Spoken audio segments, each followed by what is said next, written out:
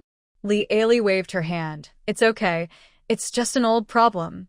Mr. Mark, the housekeeper, bowed, gave a familiar smile, and uttered familiar lines. "Good day, Your Excellency the Cardinal. The Duke is busy with official business. Please move to the living room and wait for a while." Lee Ailey. Then, a 40-meter-long sword materialized from the bubble above the internal affairs officer's head. Lee Ailey guessed that this person was either trying to stab the Duke of Red Pomegranate or trying to stab himself. Anyway, according to her observation, only one of the two people might survive. After watching the excitement, Lee Ailey strolled along the shore of Swan Lake out of boredom. "I thought that when I saw the Red Pomegranate Duke drinking, I would inform him." As a result, We walked further and further away from Neuschwanstein Castle. But I didn't see the two people drinking. As a result, before we knew it, Swan Castle had been mostly obscured by the lush tree canopy. She was also tired, so she simply stopped to rest. The clear singing of birds filled her ears, and the smell of water and trees mixed with forest and lake water filled her nose. Huh. There are two people on the other side of the lake. One of them seemed to be Arthur Lung Jade. Who is the other one? He is wearing a black cape and is very tall and strong. This doesn't look like Brandon Pomegranate at all. Li frowned slightly. Since arriving at Swan Castle, Arthur Lung Fei started to act a little mysterious. Li Ailey was hesitating whether to say hello to the two people opposite her when a hand suddenly reached out from behind her and rested on her shoulder. In this deserted forest. Ah! Li Ailey screamed in fright. The birds in the forest were startled by her. She turned around suddenly and saw the Duke of Pomegranate waving at her with a smile. "Madam, this is a restricted area." Li Ailey covered her chest, which was so frightened that her heartbeat stopped. Oh, really? Sorry, I don't know, I was just walking along the lake. The red-haired Duke said gently and unyieldingly. Having accidentally entered someone's restricted area, Li Ailey planned to go back, even if the Duke of Red Pomegranate didn't say anything. But she suddenly thought of Arthur on the other side of the lake and looked back. As a result, there was no one in the place before. "What are you looking at, ma'am?" Li Ailey said. "I seem to have seen Arthur on the other side of the lake earlier." "Then you must have seen it wrong. Arthur should be in Swan Castle at this time." Li Ailey was stunned for a moment, and then continued, "Oh, really? Maybe I saw it wrong." The Duke of Pomegranate walked beside her and smiled. "People are not allowed to enter this place because a kind of tree in the forest produces poisonous miasma. If you breathe for a long time, you might have some hallucinations. It seems that you love your husband very much, as the rumors say. Otherwise, you wouldn't even have hallucinations of him." The Duke of Pomegranate whispered, "What an enviable love indeed." Gray eyes full of tenderness. Li Ailey. She glanced at the Duke of Pomegranate, then immediately looked away, but couldn't help glancing at him again not long after. "Is there something wrong, ma'am?" Noticing Li Ailey's gaze, Red Pomegranate asked gently. Li Ailey hesitated for a moment, but finally couldn't help but ask out of curiosity, "Do you know that there is a cardinal waiting for you in the reception room of the castle?" Duke Pomegranate tilted his head slowly. Li Ailey. "Here to attend your birthday party is the Cardinal of St. Cyr's Cathedral, St. Michel." The nobles of the Kingdom of Clark were accustomed to holding a small warm-up dance the day before the formal banquet. As soon as Li Ailey returned to the guest room of Swan Castle, she saw Arthur Lung Fei standing in front of the window with his back to her. "Where did you go?" he asked. Li Ailey could see from her reflection in the glass that the deep blue eyes were staring at her reflection in the window. "I went for a walk in the back." Li Ailey paused and asked casually, "I seemed to see you by the lake just now." "Did you see me?" Arthur turned around and looked her straight in the eyes with his blue eyes. "No, you didn't see me." Li Ailey. "Maybe I saw it wrong. Tonight, there's a little dance to warm up the audience. There is still some time before the evening dance, but if ladies want to dress up, they should probably start now." "Ah." "Then I must hurry."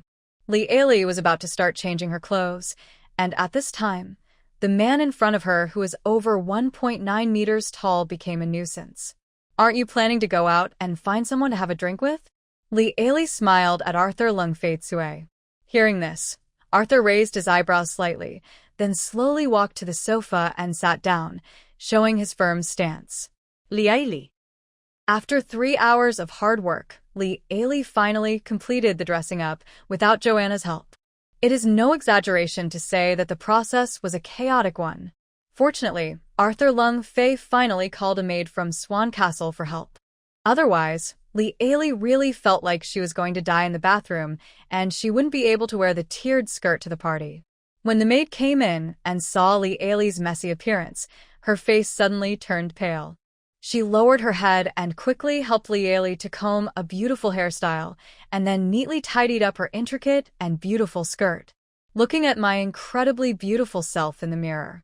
She touched her waist, which was almost broken by the corset. If this is the price of becoming a little fairy, then she should not do the full set in the future.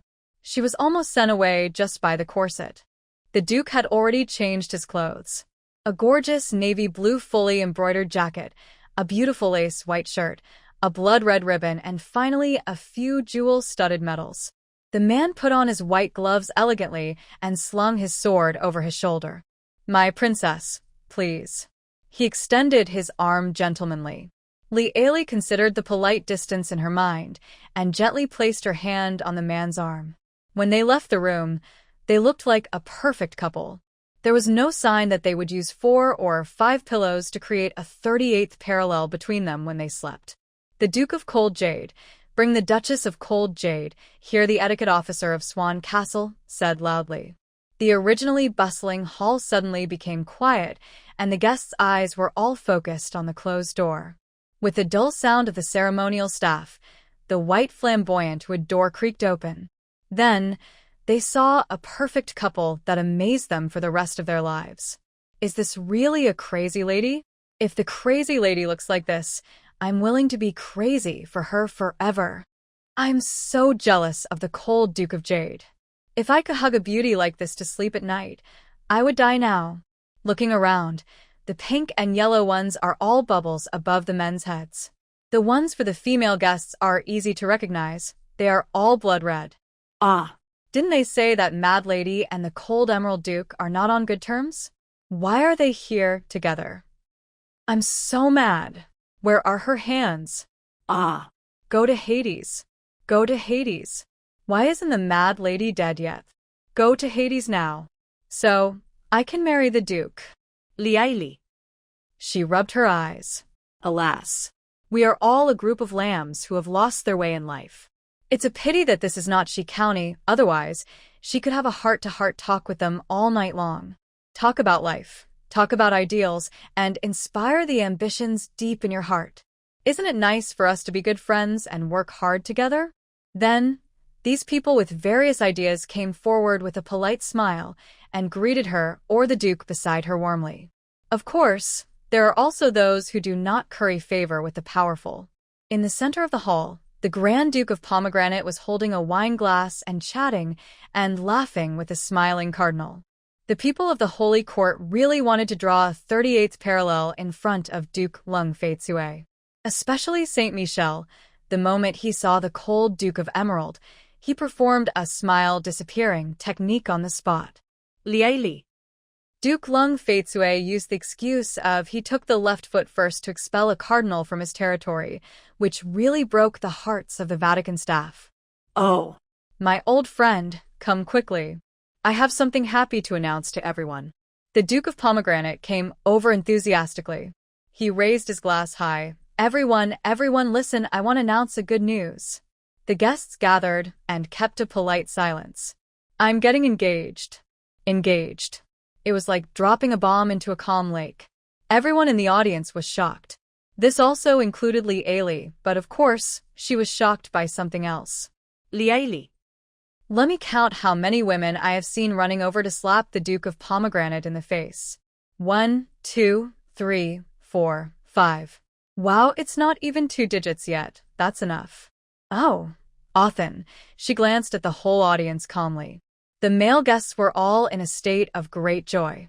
Probably because Nanjuan's biggest rival in love was getting married, many men almost cried with excitement. There were also many people who were actually praying, wishing that the Duke of Red Pomegranate's future wife would be a tigress. Li. Why should men make things difficult for other men, really? There are a lot of melons on the female side. Young or old, most people have continuous rain overhead. A few thunderstorms. Very few storms. This total number still made Li somewhat silent. When she looked at the Duke of Pomegranate again, she felt that she was not looking at a person, but a teddy bear that had become a spirit. Let me introduce you to Miss Sophie Rhine, my fiancée. Oh my God. She is the Cardinal's goddaughter? Li caught a glimpse of a huge melon-shaped bubble emerging from above a guest's head. The girl was very beautiful, and she had a shy smile on her face when she looked at the Duke of Pomegranate. Then she turned to look at the loving cardinal, the the famous Saint Michael. A sweet honey-colored bubble slowly emerged from Miss Sophia's head. Dad, I will be happy, Lee Ailey. Lee Ailey. Oh my God. She looked stiffly at Saint Michel. In this world where the true God already exists, the thoughts of the God of Light's human agent cannot be easily seen through. There was nothing above Saint Michael's head, but his loving eyes said it all. This is all true. He is Sophie Ryan's biological father. She froze in place as if struck by lightning. After the introduction, Prince Pomegranate took the girl's hand and stepped gracefully onto the dance floor. The two danced the waltz, and everyone present enjoyed dog food freedom. But Lee Ailey couldn't swallow this bite of dog food. She was now full of the shocking news. What is a saint? A saint is someone who dedicates his body and soul to the God of Light. So the question is, such a saint has an illegitimate daughter. The more Lee Ailey thought about it, the more her expression became strained. Really? Amazing. The Duke had obviously seen her wicked behavior. The two of them left the banquet hall quietly and went to the lounge next door to rest. What's wrong? Asked Arthur Lung Faitsue. Lee Ailey was spinning around in the lounge, dragging her gorgeous skirt. Who are Miss Sophie Ryan's parents? The Duke said calmly. She is an orphan. Her parents died in the Three Kings Rebellion, and she was then adopted by Michelle. Lee Ailey. She took a deep breath and felt that this secret should be kept to herself. Turn around. No, I can't hold it back. You said, I'm just giving an analogy. Suppose there is a person who swore allegiance to God, made a small mistake. It's like he accidentally got into a relationship with a woman, and then they accidentally had a daughter, and then they accidentally gave birth to the child. Do you think God will forgive his believers in this situation? Arthur's cold emerald blue eyes narrowed slightly. That depends on which God it is. Lee Ailey. God of Light? Arthur gently stroked a strand of Lee Ailey's golden hair and pinned it behind a shining sapphire hair accessory. He said coldly, that person will probably pretend not to know. He leaned over to Lee Ailey's ear and said, unless someone makes this matter public. Lee Ailey. Are you done resting, dear? The Duke asked calmly. We'd better get back to the dance early, he said absent-mindedly. So, the two left the lounge and returned to the dance party, where the atmosphere was getting more intense. The Duke of Pomegranates was dancing with a noble lady. The lady's head. Is it because of that little witch that you decided to break up with me? Lee Ailey. Would you please dance with me, ma'am? A handsome nobleman asked politely. Interrupted Lee Ailey from eating the melon of the Duke of Nanjun. There is a pink bubble on his head. Hi, little beauty, then. Before waiting for Lee Ailey's answer, he turned pale and looked in horror at the cold emerald Duke who was staring at him. The Duke stared at him like a lion staring at a hyena that had invaded its territory. Where is your territory? The man's face turned visibly from white to green. Pink bubbles burst above his head. Sorry. I won't dare to do it again. After saying this, the man turned around and ran away. Goodbye. Beauty Lee Ailey. The man hit a wall in front of the Duke, but that did not stop the enthusiasm of the female nobles at all. They rushed towards the Duke like crazy bees seeing honey. The blushing girl stepped forward and said, Your Excellency the Duke, may I have the honor to dance with you? Lung Faitsue was getting a little impatient with the repeated invitations to dance, not interested. The girl's rosy, smiling face turned pale, and she glared at Lee Ailey hatefully before leaving. In order to reduce this unobjectionable disturbance, the Duke directly took Lee Ailey's hand and asked, Dance one? Lee Ailey was not interested. No, I want to eat melon more. Standing here and watching the bubbles above everyone's head, isn't it better than dancing with you and getting glared at? The Duke said, A box of gold coins. Lee Ailey's green eyes widened. What? I am the kind of person who... One dance, one box of gold coins. Lee Ailey smiled slightly. I am that kind of person. Let's go. She dragged the Duke into the dance floor. When her head, which was intoxicated by the gold coins, calmed down, she realized a serious problem: how to dance social dance here. The Duke raised his eyebrows slightly. Is this the reason for not dancing? Lee Ailey's eyes wandered. Once sold, no returns or exchanges. The Duke chuckled softly. I'll teach you. First, your left foot is on top of my right foot. Li suspected that she had heard it wrong, but the Duke stretched out his foot. Li, you asked me to step on this. The Duke added, right foot, step on my left foot. When Li stepped on it, she found that the two of them were almost sticking together. She stood entirely on the Duke's feet. Then the Duke took a step forward and danced gently to the music. They were close to each other, like a pair of fluttering butterflies on the dance floor. Countless dancing men and women were so engrossed in watching them that they accidentally messed up their dance steps and stepped on their partner's feet. Li leaned against Arthur Lung Faitsue, her heart beating fast. What does this feel like? A sour, swollen feeling spreads across my heart. She didn't dare look up at the man's strong jawline, for she was afraid she would lose her heart. When the song ended, the Duke slowly stopped dancing. The whole place was silent. Li hurriedly stepped back on the ground, and distanced herself from the Duke. "Hudut, am I a little heavy?" she said awkwardly. When I looked up, I saw the sadness in the blue eyes that had not yet dissipated. Li was stunned. Arthur Lung Faitsue is sad? Could this iron-blooded man have such feelings? Why did he look like that? A lot of substitute literature popped up in her mind, like a basin of cold water poured over her head, instantly calming her down. Still dancing? The Duke asked her softly. No, a wise man knows when to stop. She smiled slightly and said meaningfully. The Duke frowned slightly and was about to say something when a scream came from the second floor.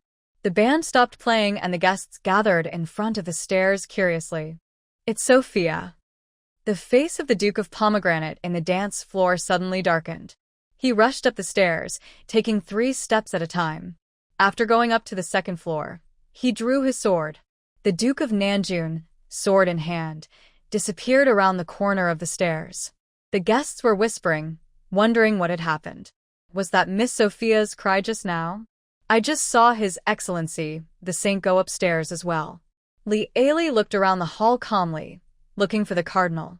As expected, there was no sign of the cardinal here. Her eyes swept over the handsome bishop of the Holy See of Light. He was also frowning and talking in a low voice with the Knight of Light who was traveling with him. Li could see the bubbles above their heads. Where did the cardinal go? It seems something happened to Miss Sophia. Hurry and find the saints. Li. Just then, there was movement on the second floor. The Duke of Nanjun ran down with a murderous look on his face. Behind him, the disheveled Miss Sophia chased out, "No. Brandon. Honey, listen to my explanation. It's really not what you see. We, the Godfather, and I are not what you see. Brandon, please believe me. Please believe me, someone framed us." She was like crazy. Someone must have framed us. Yes, it was the Grand Duke of Shi County. He must have framed the Godfather and… Enough. Brandon was like an angry lion. You guys messed around the day before my birthday party when I was announcing our engagement. This melon is somewhat causing indigestion. But the truth seemed to be another hidden story. Sophia was crying with tears in her eyes, and her head was full of blood-red bubbles. Who is it? Who framed me? I can't accept breaking off the engagement with Brandon. Think of a solution quickly. There must be a solution. That's right, just tell me the relationship between me and my father. She was like a poor person grasping at straws in desperation. I can't possibly have that kind of relationship with the cardinal. Shut up, Sophia. The cardinal, who had been chasing after them in a panic, appeared before everyone. However, he had put his holy robe of light on inside out, and he didn't have time to put on both shoes. His silver hair was disheveled, and his face was flushed. No matter how you looked at him, he looked as embarrassed as if he had been caught cheating, the look only an adulterer would have. But Sophia, who had lost her mind, ignored his attempts to stop her. Sir Michel, he is my biological father. How could we be in that kind of relationship? Sophia screamed. Dead silence. The scene was dead silent. The guests covered their mouths involuntarily. The cardinal was like a puppet whose strings had been cut. He covered his heart in a daze and slowly fell to his knees. Your Excellency Cardinal, is this true? One of the guests was a devout believer of the Church of Light. His voice was shaking with shock.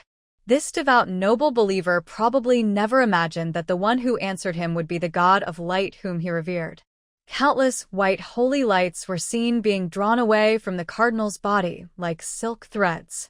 The cardinal seemed to be crazy, shouting hysterically, "No, no, no. Don't." He struggled desperately to retain those strands of white light.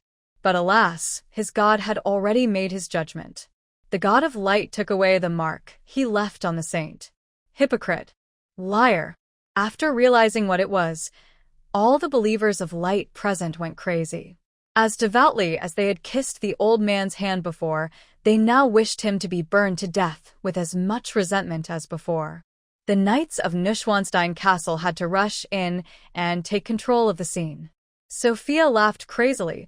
She pulled Brandon's red cape. Brandon, my favorite Brandon, do you believe me now?" Brandon looked at her coldly, then slowly pulled his red cloak out of her hand. "Guards, take them away." Occasionally, he turned and walked towards the group of people from the Holy See of Light, Bishop Joshua. Only then did Lee Ailey know that the handsome bishop's name was Joshua. "Sir Brandon, I'm sorry for what happened, but you have no right to detain them. Please allow me to take the saints." Joshua changed his words in time. "Let me take Michelle and Miss Sophia back to the papal court. They need to be judged by the Pope himself."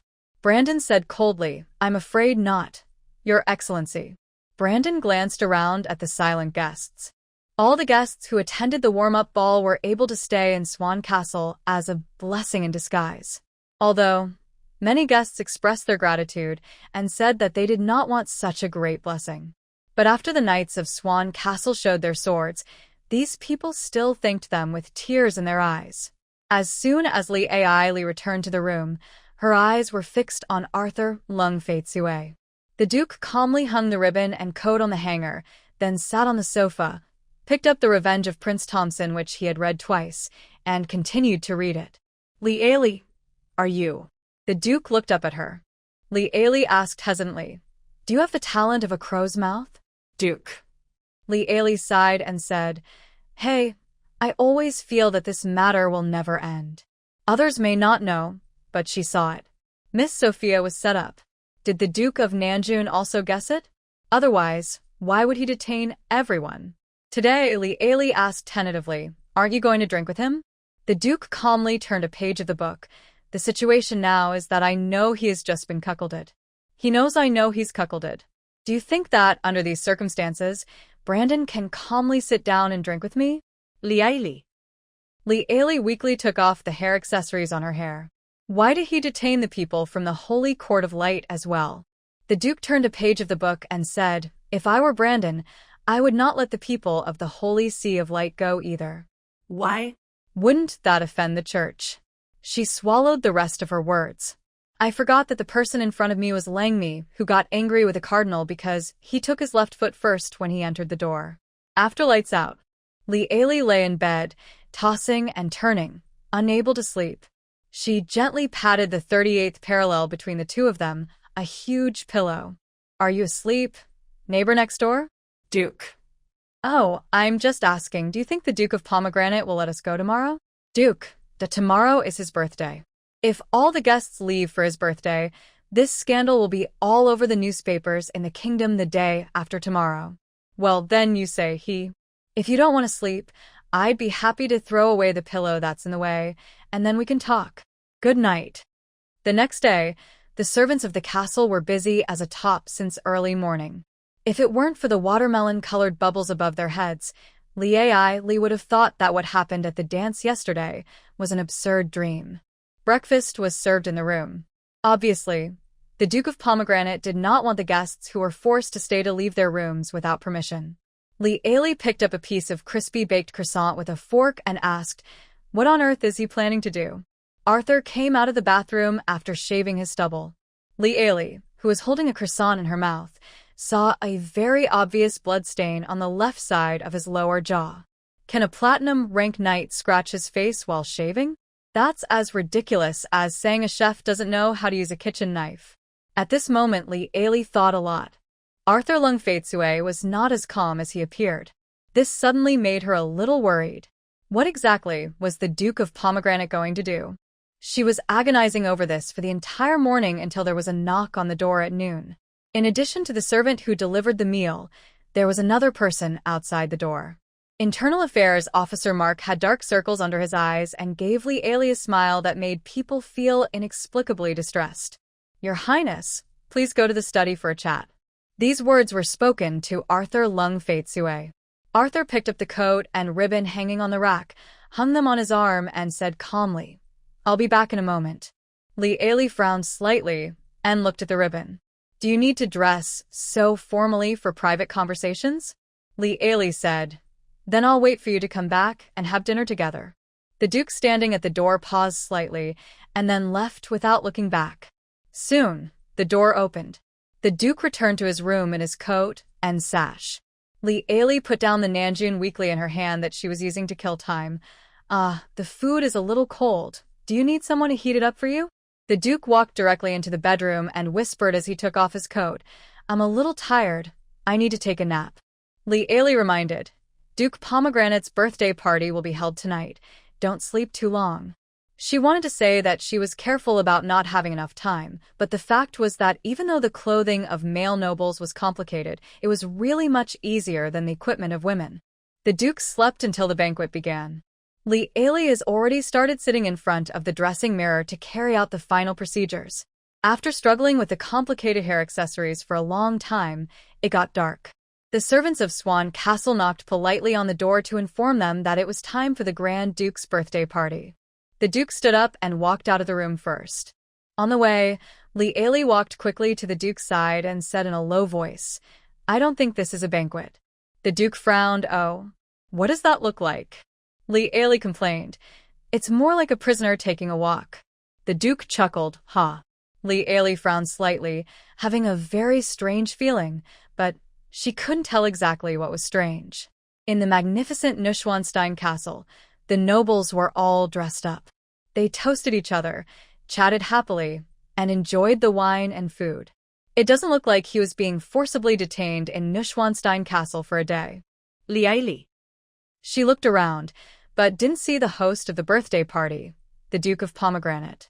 Oh, and the people from the Holy See are not here either. The Duke of Pomegranate didn't show up. Li Ailey said in a low voice. The Duke beside her smiled and said, "After what happened yesterday, he may not be in the mood to deal with this kind of situation for the time being."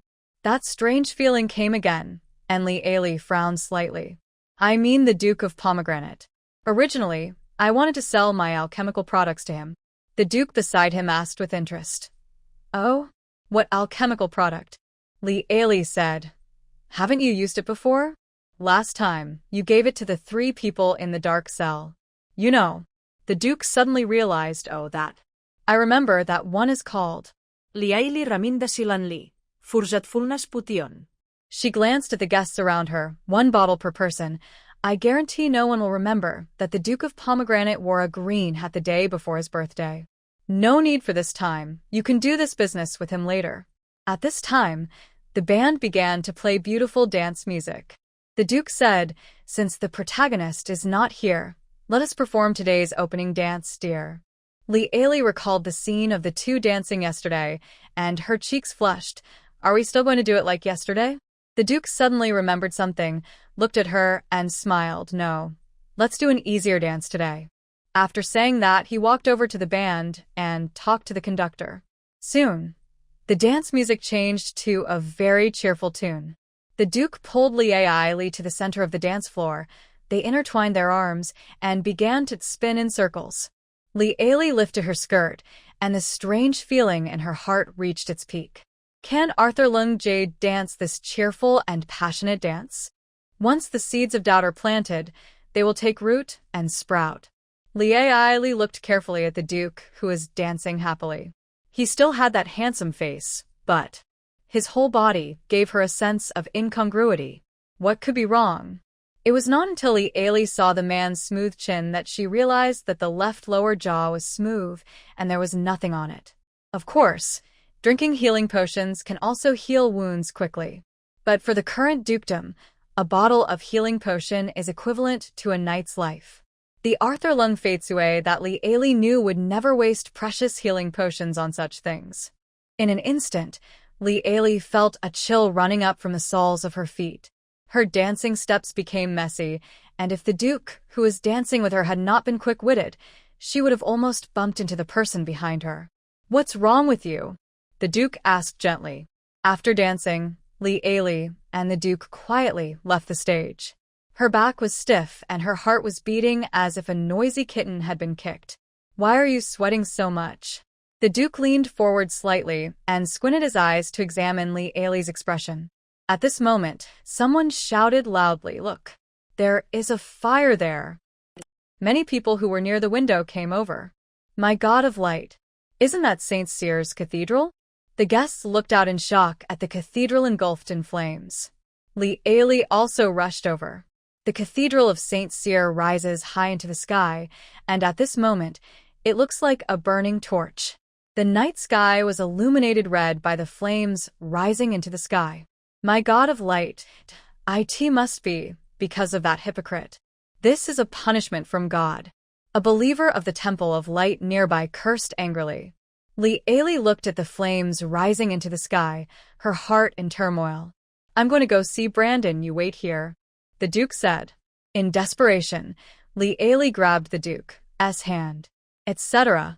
After that, she secretly handed him a bottle of potion with the cap slightly loosened.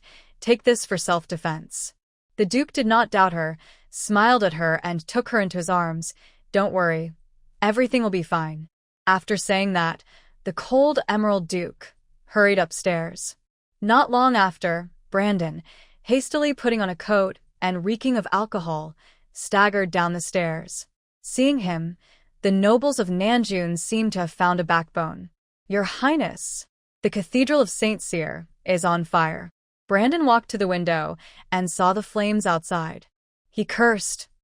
Internal Affairs Officer Mark followed behind him. "Go and get Bishop Joshua down." Mark immediately went to ask for help. Soon, Bishop Joshua and the Holy Sea's Knights of Light all ran down. When the Knights of Light saw the fire outside the window, their eyes turned red. A Knight of Light said angrily, "Brandon Red Pomegranate, you are responsible for this." Brandon smiled nonchalantly. "What responsibility?" Tell me about it.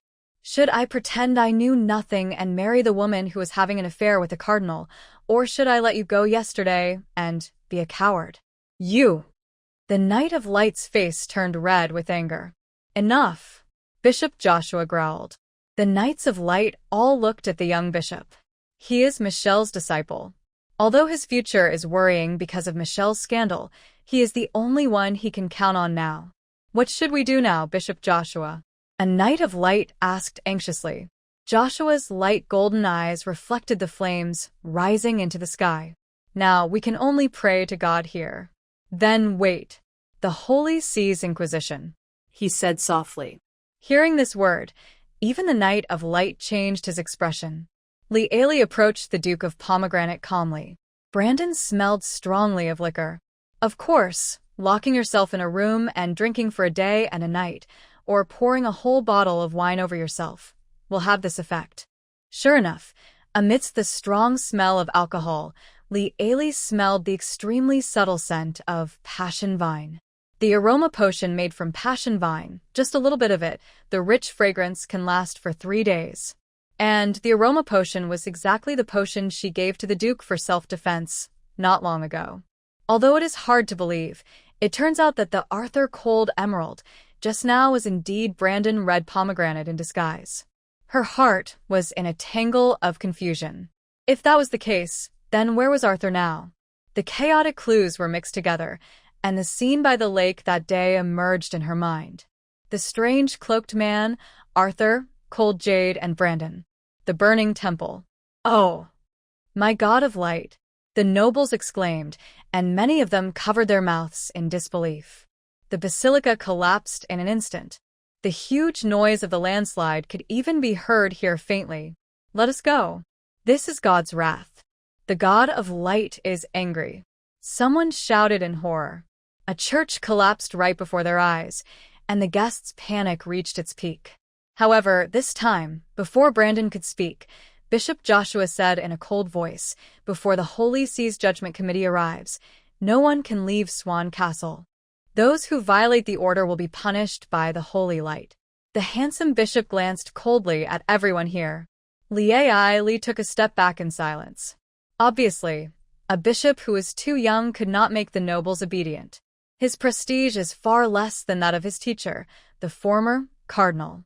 One pointed at his nose and yelled, "Don't listen to him. He is the disciple of that false saint who betrayed the god of light." So the nobles began to flee. The knights of Swan Castle obviously had no intention of stopping them. Li retreated calmly, then followed the crowd and ran towards the gate leading to Swan Lake. Soon, she left Swan Castle. She lifted her skirt and galloped along the shore of Swan Lake. It was very dark. She couldn't see the road beneath her feet, and all she could hear was the sound of the lake water splashing. A tree root tripped her, and Li fell directly to the ground. The sharp stones in the soil cut her palms. Just as she was about to get up, she heard a loud noise coming from the lake beside her. Plop, splash.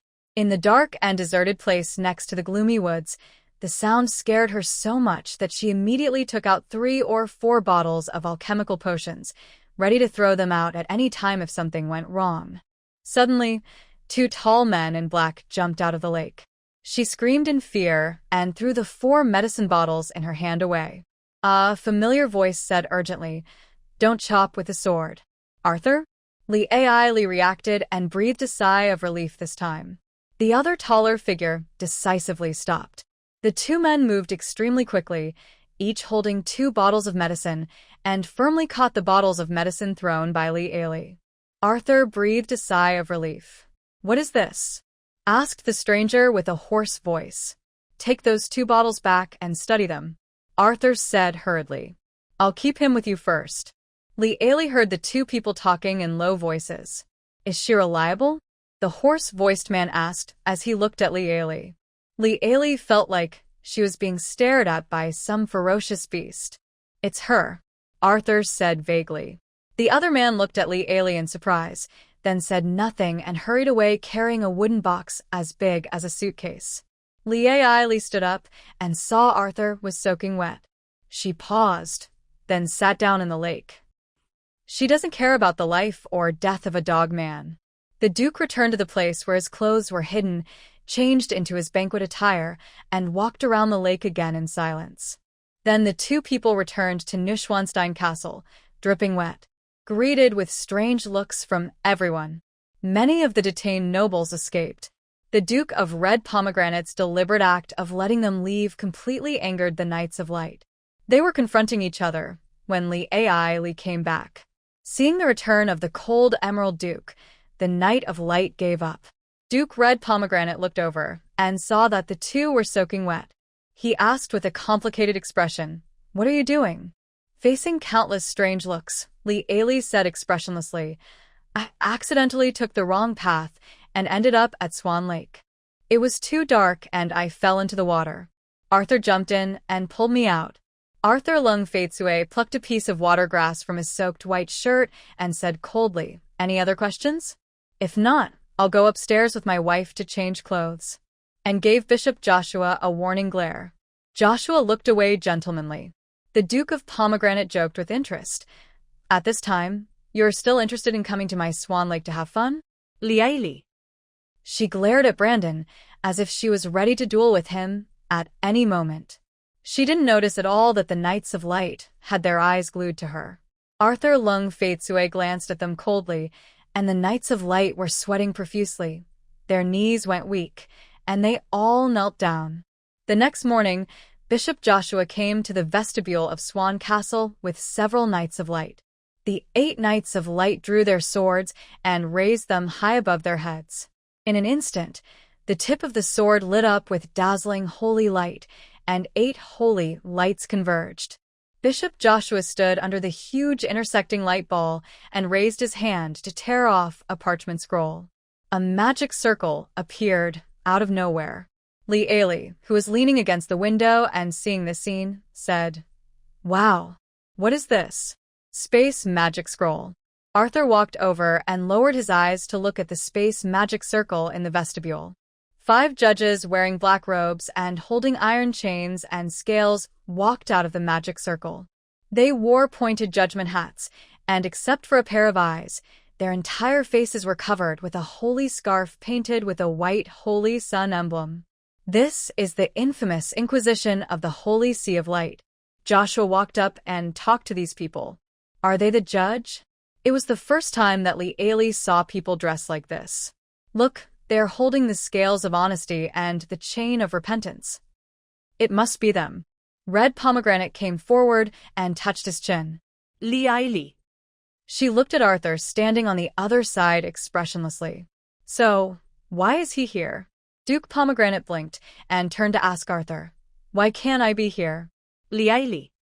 Ever since last night, Brandon Pomegranate had stopped pretending in front of her. Shouldn't you be preparing to welcome the distinguished guests, Duke? Lee deliberately emphasized the last 2 words. Red Pomegranate shrugged innocently. In that case, what else would I need Mark for? Lee. Does the Inquisition have any secret weapons? She decided to ignore the shameless Pomegranate and turned to Arthur. The Duke of Pomegranate had no idea what was going on. He pointed at a judge and said, "Did you see the scale in their hands?" Everyone held a scale in his hand. The leader held a golden scale, while the other 4 held silver ones. This scale is very interesting. There is an evil devil sitting on the left end of the scale, and there is a righteous angel standing on the right end of the scale. When you tell the truth, the scales tip toward the angels, and when you lie, the scales tip toward the devils. Lee. Then why are you still so relaxed?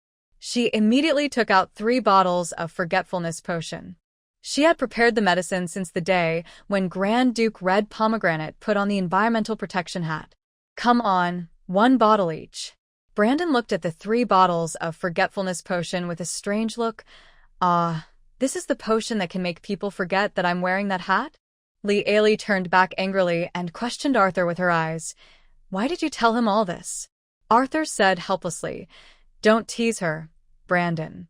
Arthur turned to look at Lee. Don't worry. Libra is not a problem. Brandon spread his hands, TSK. He turned and walked towards the study door, saying lazily, I'm going to go downstairs to deal with those annoying people. You guys can do whatever you want.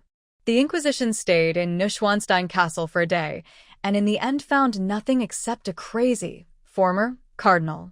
Of course, this has something to do with the fact that as soon as they arrived, they set their sights on the Lung Fei-Sui Duke.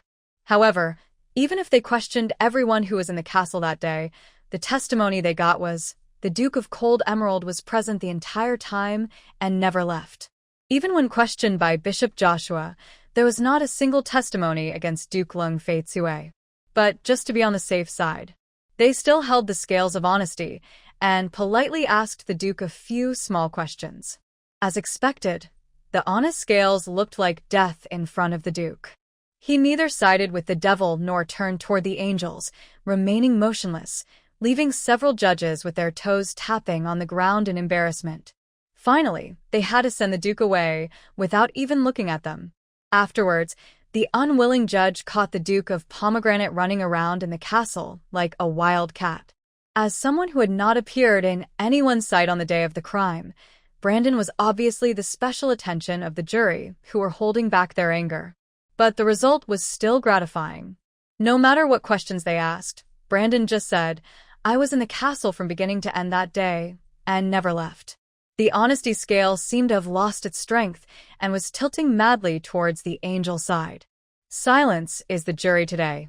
When it was Lee's turn, the 5 judges began to give up on themselves. Lee walked in and saw the bubbles above their heads that were the color of dead fish. Nothing was found out again. Today is another day that makes me want to die. Lee. She is not afraid anymore. Sure enough, this time we have to put the blame on the Dark Church. Thank the God of Light for giving us such a good team that is willing to take the blame and never explain. Opponents. This is so annoying. I knew that only such a thankless task would fall on unlucky people like us who have no faction. Li Aili. So, how much blame have you let the Dark Church take? Mrs. Lung Faitsue, was the Lung Faitsue Duke always by your side yesterday? Li Aili spoke slowly. Yesterday, the Duke was indeed by my side. She did have a Duke with her yesterday. The honest scales turned towards the angel with a snap.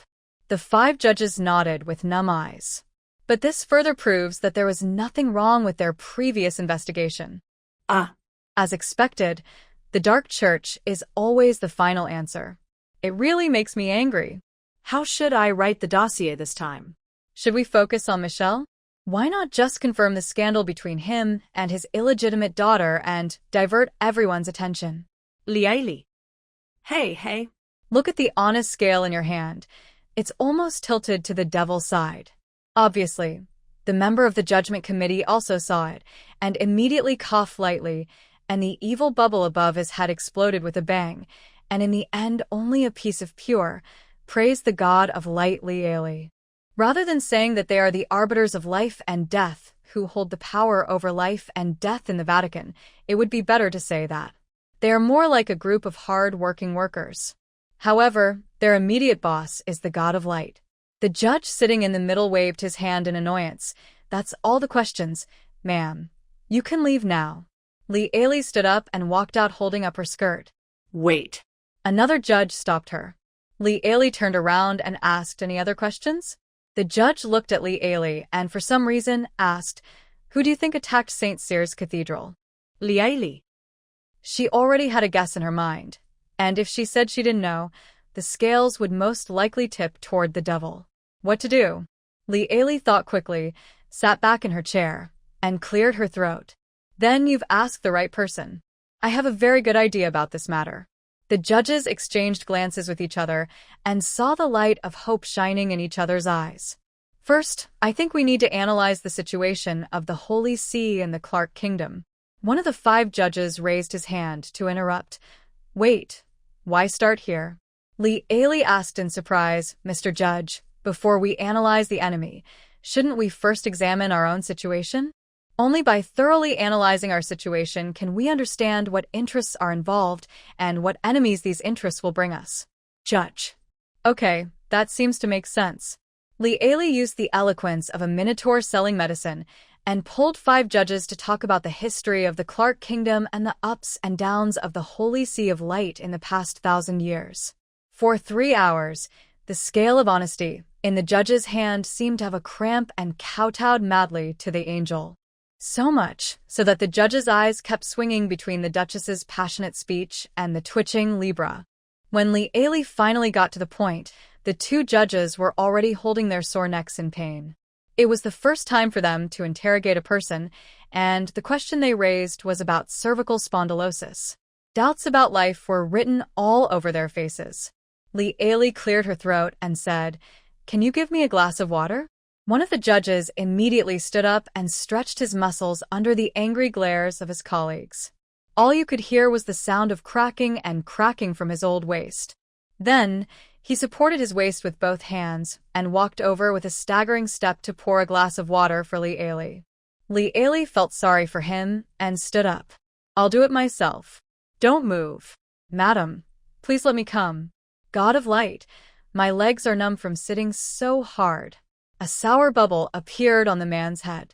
Li Aili sat down calmly, then took the glass of water from the staggering judge and took a few sips. "That's great.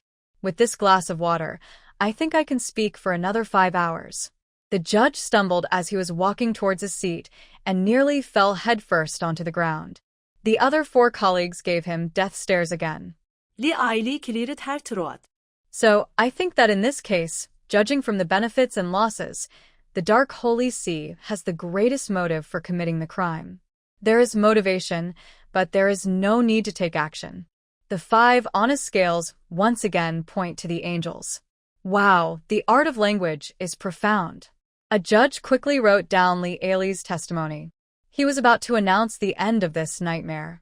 As a result, Li Aili said again, but as I said just now, the development of the Holy See near the Memphis Sea has affected the Sea Temple, so I think the Sea Temple also has some motive for revenge, right? The scales pointed to the angel with a thump. The man tremblingly wrote, Temple of Poseidon. They thought that was the end. A mortal, but he has already linked up with 2 gods. Isn't that enough for her to stop? Li used her strength to tell them what it meant to invite gods easily, but send them away difficultly. An hour later, the 5 judges all looked dazed, with a parchment scroll with the word suspect written all over it placed in front of them. A 1-meter-long sheepskin scroll was spread out horizontally, with both sides filled with writing. Big and small, all are gods. From the main god to the main god's subordinate god. From the fallen to the reborn. The Duchess finally stopped talking. These days, she had memorized the history of the continent and the epics of the gods, and finally found a place to use them. The 5 people made a prompt decision. One of them stood up and opened the door. The other 4 surrounded Li respectfully, supported the Duchess, who was still unsatisfied, and politely drove her out of the room like a plague god. When Li returned to the room, Duke Pomegranate was lying on the ground, gasping and coughing with a flushed face. Arthur Lung Faitsue sat on the single sofa and looked at her with complicated eyes. What is he doing? Brandon slowly sat up from the ground, rubbing his abdominal muscles that were twitching from laughing. You know, there is a hidden eavesdropping magic circle under the carpet in the room where the judge is. As he spoke, he pointed to the magic prop on the small round table, an exquisite fake mouth. At this moment, the mouth opened and closed, and the sound it made was exactly the same as that of the tallest of the 5 judges. What to do? What should I do? Don't finish your sentence halfway. My brain is numb now, and it can't work at all. The fake mouth switched the voice and said painfully, This is so scary. For the first time, I realized that the interrogator can suffer more than the interrogated person. Li. Are you polite? No, I said, no one cares about this confession. How should we deal with this? What to do? Burn it. Do you dare to hand this thing over? No, can you hand this thing over? The magic props on the table fell silent, and after a while, the mouth began to speak again. But I can't do it. If we burn it like this, all the suffering we've endured for the past few hours, wouldn't that be in vain? The mouth suddenly became quiet. What you said makes sense. Then you can submit this investigation result and see how the presiding judge reacts. He was spewing like crazy. Go tell the presiding judge that this is the result of our investigation. There are not many suspects, only a few hundred. Hundreds of temples. Do you expect our gods to beat up all the gods written on it? The crackling sound was the sound of flames burning the parchment. The Duke of Pomegranate rolled over on the ground laughing. Li stood up expressionlessly and walked out. Duke Pomegranate wiped away the tears from his laughter and called her. Where are you going? Li showed a harmless smile. I have thought of another 100 or so suspects. Everyone has a responsibility to cooperate with the jury's investigation. I will go and fill in the gaps for them now. By the way, I need to check if there are any loopholes in my last confession. If there are, that would be really bad. Ha. I talked to you for hours, and you turned your back on me? If I don't let you rewrite it, I'm not called Li. Li went there and worked hard until the early morning.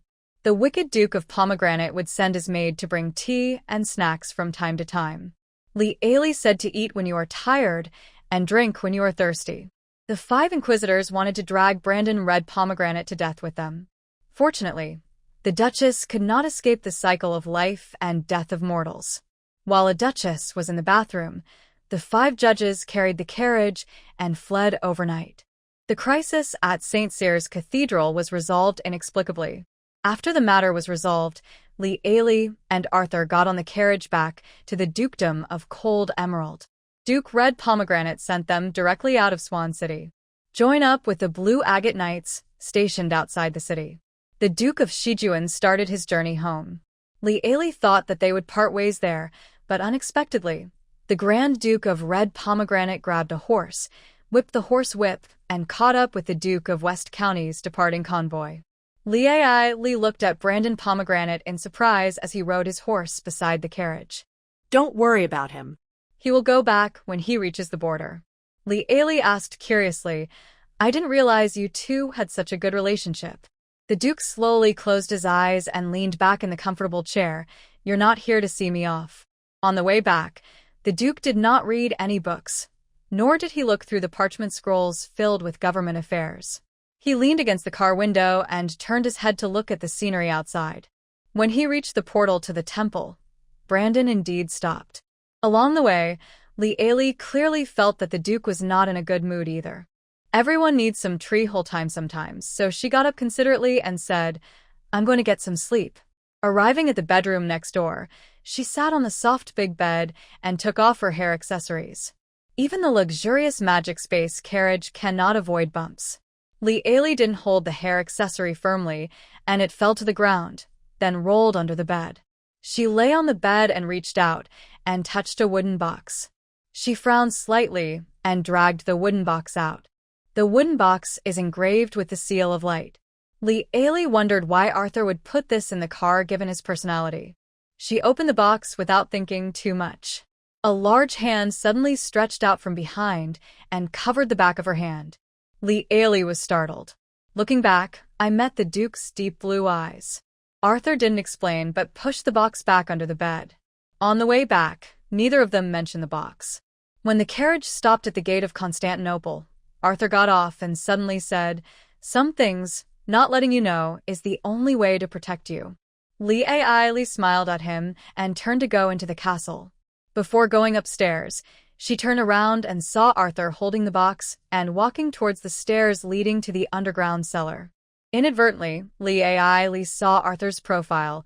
His blue eyes were full of sadness, as if he was going to cry in the next second. At night, Lee lay in bed, tossing and turning with her sad blue eyes, until she dreamed of a blue-eyed dragon, howling sadly, with bloodshot eyes. Lee woke up immediately. After waking up, she found herself sweating all over. She threw back the quilt, got out of bed, and gulped down a glass of cold water. Maybe I should go to the secret cell under the castle? This is not considered interfering with him. At present, we are partners, and I have an obligation to ensure the physical and mental health of my partners. I mean, what if there's something bad in that box? I have an obligation to bring my partner back on track in a timely manner, right? After successfully convincing herself, Lee, who couldn't sleep, sneaked into the back garden of the alchemy house for the first time at night. Your backyard has grown many mushrooms that only appear at night. Lee. On a whim, I actually ran into a special event. Mushrooms that only appear at night? Do they appear every night? But please don't let that be the case. Otherwise, she will be heartbroken. Lee came to the back garden with great expectations, only to find that there were only a few scattered mushrooms in the garden. Lee. For the first time, she began to doubt the wording of the alchemy house. This is called many? Are these shrimp soldiers and crab generals worthy of the word many? Lee walked towards the mushrooms growing in the shadows. The cap of this mushroom looks like a chicken corn, a bluish-purple chicken corn, and it's a bluish-purple chicken corn with bumps. The stem is crooked and looks like the chimney of a witch's house. Lee had never seen this magical plant before, so she squatted down and picked one. Then a night breeze blew. The dark clouds above her head dispersed, the moonlight dispelled the shadows, and the small patch of mushrooms in front of her disappeared. Lee. What the Hades? How can mushrooms that grow disappear? She searched the back garden thoroughly and finally found a bunch of tiny crispy corner mushrooms huddled together in a small patch of shade under the fence. Lee took action directly and cleaned up the whole nest of mushrooms. Because it was not put into the refrigerator in time, the shadow chanterelle mushroom lost some of its medicinal properties. It seems that this thing not only grows at night, but also has to grow under the shadow. The most important thing is that this thing has no shadow, and it can burrow underground and chase after the shadow. Lee. Every time I come to the back garden, I can learn unexpected new knowledge. After picking all the shadow chanterelles, she found another kind of white mushroom, which looked a bit scary at night. Because this kind of mushroom looks especially like the white ghost covered with a sheet in the cartoon. After picking all the mushrooms, Lee pinched off a little bit of the cap of a mushroom, and a hint of the alchemy house appeared. There are less than 2 hours left until sunrise, and she must find where the remaining mushrooms are hidden before sunrise. Li left the alchemy house. After searching the house for a while, he found a magic prop. Some time ago, Arthur always gave her some small gifts every now and then, all kinds of things. At that time, she hesitated for a long time and finally reluctantly gave him a 9.9% discount on his medicine order. Then, Arthur was really satisfied with the result and never gave her any gifts again. Li moved out a small box full of gifts and took out a magic prop from it. Got it. This is it. Li entered the alchemy house, went straight to the back garden, placed a magic crystal ball in the back garden, and then left immediately. She sat on the bed in her bedroom, staring at the crystal ball in her hand. The crystal ball showed that there was no one in the back garden. I saw that the ground was covered with a kind of very light-colored small mushrooms. These mushrooms could run and jump, which was simply amazing. Li. Not only can mushrooms become invisible, they can also run and jump. How the Hades can we catch them? In the middle of the night, Li spent half an hour moving all the mousetraps she could find in the castle to her room. Then Li, with 2 dark circles under her eyes, ran 3 times before she got all the mousetraps into the alchemy house. She was like a Tom, driven crazy by Jerry, laying more than 100 mousetraps all over the back garden. Then, he smiled sinisterly at the seemingly empty back garden and left the alchemy house. Returning to the room, Li immediately picked up the magic crystal ball to observe and saw that the mousetrap set in the back garden of the alchemy house was triggered with a crackling sound. Invisibly, she seemed to hear the screams of a group of mushrooms. Hearing the Duchess's strange laughter coming from the door, the maid passing by the room shuddered and ran away, quickening her pace. The next day, there was only Li with dark circles under her eyes sitting at the cozy little table in the restaurant.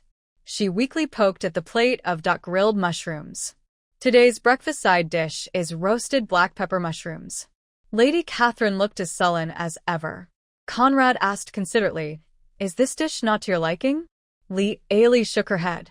"I looked at mushrooms too much last night. I don't want to see them again today." The housekeeper considerately removed the grilled mushrooms in front of her and soon replaced them with a plate of refreshing vegetable salad. "You don't look like you got enough rest last night." Li thanked him and said expressionlessly, "I had a nightmare in the first half of the night and was busy rescuing the mushrooms from the mousetrap in the second half." Conrad. It sounds not rich, but the human girl should still get a good rest at night. Li thought the old housekeeper's words were very humorous. Human girl, haha. Of course, if there is something that needs to be done, you can tell the maids. If you think they are clumsy, you can also send me and Catherine. You know, at our age, we sleep less. Li waved her hands quickly. No, I only do this once in a while. Today's dining table is very deserted. The Duke seems to still be in the underground dungeon. So, she ate breakfast while thinking about today's schedule. The research on those 3 new mushrooms can be postponed for a while. During the time she was in Nanjun, the Tarn were without their supervisor, and there was no telling what kind of trouble they had caused for her to deal with. As for the centaur Jasmine, I need to check if she has made any progress in making the healing potion, and then I can teach her the new alchemical formula. Of course, there is also the eldest disciple who is full of rebelliousness. I wonder how he has reflected on himself. If it really doesn't work, send him to South County and let Brandon train him. Referring to the internal affairs officer who is jumping back and forth between collapse and near collapse every day, Li believed that Brandon was professional in torturing, crossed out, and training people. After planning her schedule for today, Li put down her knife and fork and only ate half of the food in front of her. She subconsciously pushed the plate towards Arthur's seat. Then, I remembered with embarrassment that this person had mysteriously disappeared. "Is he still down there?" Li asked, pretending not to care. Conrad sighed. "Still there. Never came up." Li frowned slightly. "He hasn't come out yet?" Conrad nodded silently. Li frowned and said, "I'll go call him." Catherine said stiffly, "The master does not wish to be disturbed." Li paused. Conrad accused Catherine. Catherine stared back coldly. Conrad, what the master needs is obedience and loyalty. You are too assertive. Lieli felt a little embarrassed and shrugged nonchalantly. I suddenly remembered that I still have to go to the central city. I'll leave first. She smiled at Conrad, who was hesitant to speak, then quickened her pace and left the castle. Sitting in the carriage, Lieli saw the scenery outside the window and felt that she was not concerned about anything else. Haha. Other people's vaults have enough gold coins to bury 10 dragons, but now she still has to work hard to raise money for the future construction of her territory. He is really taking the workers' money but worrying about the boss's worries. TSK. So it is really difficult for people to control the sense of distance. When someone is nice to you, you can't help but give something back. When you come and go, there is no sense of boundaries. If she had nothing to do and thought about Arthur Lung Faitsue again then. Wait, why does this look like a flag? Lieli stopped thinking and attributed these random thoughts to the mushroom war last night. After getting off the carriage, she rushed into the alchemy shop with her skirt lifted up in a menacing manner. Baji Nueba, you better not cause any trouble to me these days. Lieli pushed the door open and walked in, and took 5 steps back in fright. I raised my head and looked at the store sign. Alchemy Goods Shop. That's right. She pushed open the door in doubt and saw that the store had changed drastically. All you see is pink wool carpet, pink wool tablecloth, pink wool cushion. Pink is fine, but what the Hades is this peaceful atmosphere of the senior center? Every alchemy potion bottle placed from shelf to shelf is covered with a knitted, pink wool cover. How could someone have nothing better to do than knit a woolen cover for every bottle of alchemy potion? Upon hearing the sound, Bajin walked out from the inner room, where employees rested. His muscular body was tightly held by a loose pink sweater, and with his hairy bull head, even the King Kong Barbie would kneel down in front of him. Lieli covered her eyes, which were hurt by the spicy smell. Hey teacher, the hooves stepped on the wooden floor, making a cheerful sound of da-da-da. Jasmine came out trotting with her pointed ears twitching. Teacher, you're back. The centaur girl had pink woolen socks on all 4 of her horse's hooves, and she was wearing the same pink sweater as the minotaur. Standing together, what a pair of golden boy and jade girl. If a normal person came in and saw you, they would think this is some weird store, right? Lieli. At this time, another person walked out from the inner room. His back was slightly hunched, and he held knitting needles in both hands, on which hung a pink sweater that was almost finished. This person is Jupies, no, MS. Jules. Miss Julie seemed to be scolding 2 ignorant children. You too. How could you leave the distinguished guests to an old woman like me? Before she could finish her words, she saw Lieli, and Miss Julie's eyes lit up. Hey, isn't this the teacher? Come and try it on. This is the sweater I knitted for you. Come and see if it fits you. Oh, hee. As she said that, the old lady took out a pink sweater. There are large pieces of old-fashioned lace on it. Lieli found the culprit that turned the entire store into a pink senior activity center. Winter is coming. We girls must dress warmly. Lieli. Wait. Who? Should I knit one for the teacher's husband?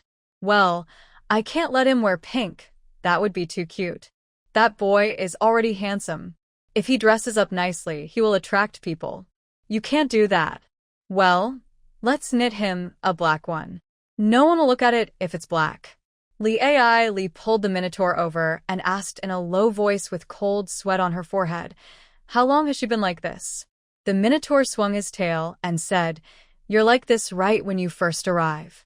Hey, Grandma Julie is really the most enthusiastic grandma I've ever seen. It was then that she realized that perhaps the hair growth potion had a gender-changing effect. Could it be that this is the true power of the gender change effect? She grabbed the tail of the bull and said, when we get back, you will give Julie a bottle of hair growth potion and change her back to normal. Bajin bargained with regret. Can't we wait a little longer? Jules has promised to help us knit another scarf. Lieli took a deep breath and said, I'm afraid it's too late. She will never be able to turn back into Jupies in this lifetime. Just as he finished speaking, another person walked out from the inner room where employees were resting. The man was tall, and needed to lower his head slightly to avoid being hit on the head by the door frame.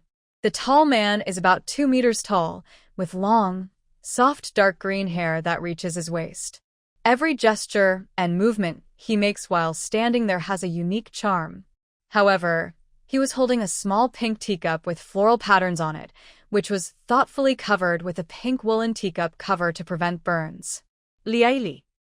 She closed her eyes. Just as the man was about to greet her, she raised her hand and interrupted, "Sir, please wait a moment. I have something urgent to deal with." Turning her head, she said to Bajin, "Go get a bottle of hair growth potion. Now, immediately, right away." Bajin trotted to get the medicine. Liaili smiled and said to the confused Jasmine, "Be good and hold down your senior brother."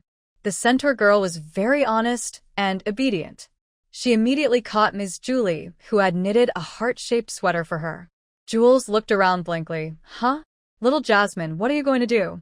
Li took the hair growth potion handed over by the Minotaur and smiled gently at Ms. Julie's. "Open your mouth and say, 'Ah.'" Ms. Julie he unscrewed the bottle and stuffed it in, all in one go. Ton. One bottle of medicine went down. "Julie?" Watch as Julie immediately turns into a hairball. Liaili finally breathed a sigh of relief and turned to tell the Minotaur, "Go find a waxing master for your grandmother." After she finished dealing with these things, she remembered that there was a customer standing next to her. She had to be careful not to scare the customer and make him think that she was running some shady shop. "I'm sorry to make you embarrassed." She gave the tall man a smiling face. The strange, handsome man observed Harry Jupies with great interest. He had a calmness that came from years of experience. Hello. "My name is Bognard. My star was pointing to me this morning. I came here to find something to help me out of this mess." His deep dark green eyes looked at Liaili with a faint smile. In the staff lounge, Liaili sat in front of the round tea table and poured a cup of hot Earl Grey tea for the guests. The tall and handsome Bognard poured himself 3 times the amount of milk and 6 packets of sugar, without changing his expression. She felt choked just by looking at it. Then, the guest guided by fate picked up the teacup and poured the steaming milk tea into his mouth. Liaili. After swallowing the hot, sweet milk tea, Bognard sighed, "Delicious. The thing is, I am a peace-loving person who doesn't like to get involved in disputes." A person. Liaili looked above his head and found that there was also nothing above Bognard's head. It was like seeing a ghost. But one day, my race had a civil strife. Let me think about it. It was probably more than 1,000 years ago. At that time, Liaili took a deep breath and said, "Sir, let's get to the point." The man glanced at Liaili disapprovingly. "You short-lived people are always so impatient.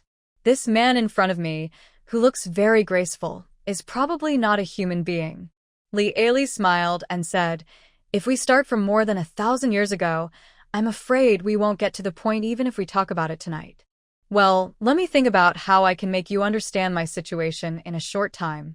The man stroked his chin slowly and thought carefully for half an hour. During this period, Bajin brought back a beeswax remover to help the hairy Jupies transform back into a human being. Jupies is not yet adapted to his original gender, and some sequelae are very obvious. He always subconsciously looks for knitting needles, then picks up a ball of wool and starts knitting frantically. Just when Jupies had almost finished knitting half of his sleeves, Bognard finally punched his palm and said, "I got it." Liaili, whose patience was almost exhausted, said, "That's great. That way you'll understand. I'm being hunted and I need your help." Liaili. The fact that you have survived to this day with your personality actually shows how amateur the people who were chasing you were. No matter how much she complained, as it was a matter of life and death, Liaili still gave an immediate response. "I'm afraid this matter is a bit difficult to handle." Bognard smiled tepidly. "It's okay. Fate has taught me that good things come to those who wait. What can help Mr. Bognard escape from pursuit are strategic alchemical potions." Liaili said, "The potions that can help you get out of trouble are all strategic alchemy potions. Because of the limited raw materials, these medicines only have a fixed output every day. And all of this has been decided by the lord of this territory.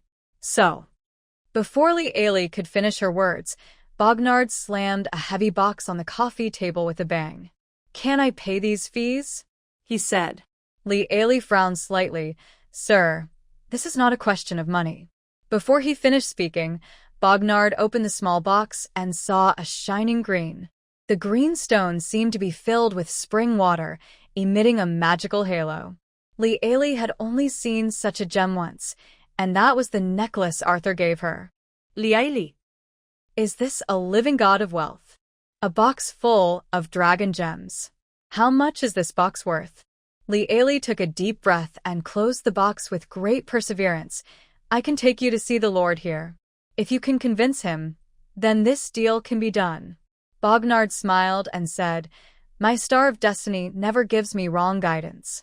After saying that, he took the box of emerald dragon gems and followed Li Ailey into the carriage back to Constantinople. The carriage stopped at the forecourt of the castle. After Li Ailey got off, she asked Conrad, who came out to greet her, "Where's the Duke?" "There are guests coming." Bognard jumped out of the carriage and said in a somewhat urgent tone, "I'm afraid I have to say goodbye." "Since you're here," Arthur Lung Faitsue's voice suddenly came. "Why rush to leave?" The Duke suddenly appeared behind Li Ailey, as if he was a magician traveling through space. In the sunlight, Bognard's deep green pupils suddenly shrank into a vertical line. He seemed to have suddenly turned into Superman, running towards the cliff behind the castle at an inhuman speed. The wind caused by that speed directly messed up Li Ailey's hair. However, the cold Duke of Emerald simply took off his coat slowly and threw it to Conrad. He kicked his feet and chased after Bognard like a bullet. The human eye can hardly catch his figure. Is this the speed a platinum-ranked knight should have? Li Ailey was shocked on the spot. Catching up with Bognard, the Duke of Lung Faitsue grabbed Bognard's dark green hair and threw him to the ground like a rag doll. Bognard's body was seen flying diagonally backwards towards the west forest like a kite with a broken string, and finally fell to the ground with a loud bang, startling all the birds in the forest. "No, don't we need to call the night?" Li Ailey was frightened. Conrad straightened the cold Duke of Emerald's coat and smiled. "Master, he will take care of it." As soon as she finished speaking, Li Ailey felt the ground beneath her feet tremble. Then, from behind the castle, a deafening dragon roared. Roar then, a 20-meter-long emerald green dragon, whose entire body looked like it was carved from jade, stood up from the west forest. He roared at Lung Faitsue.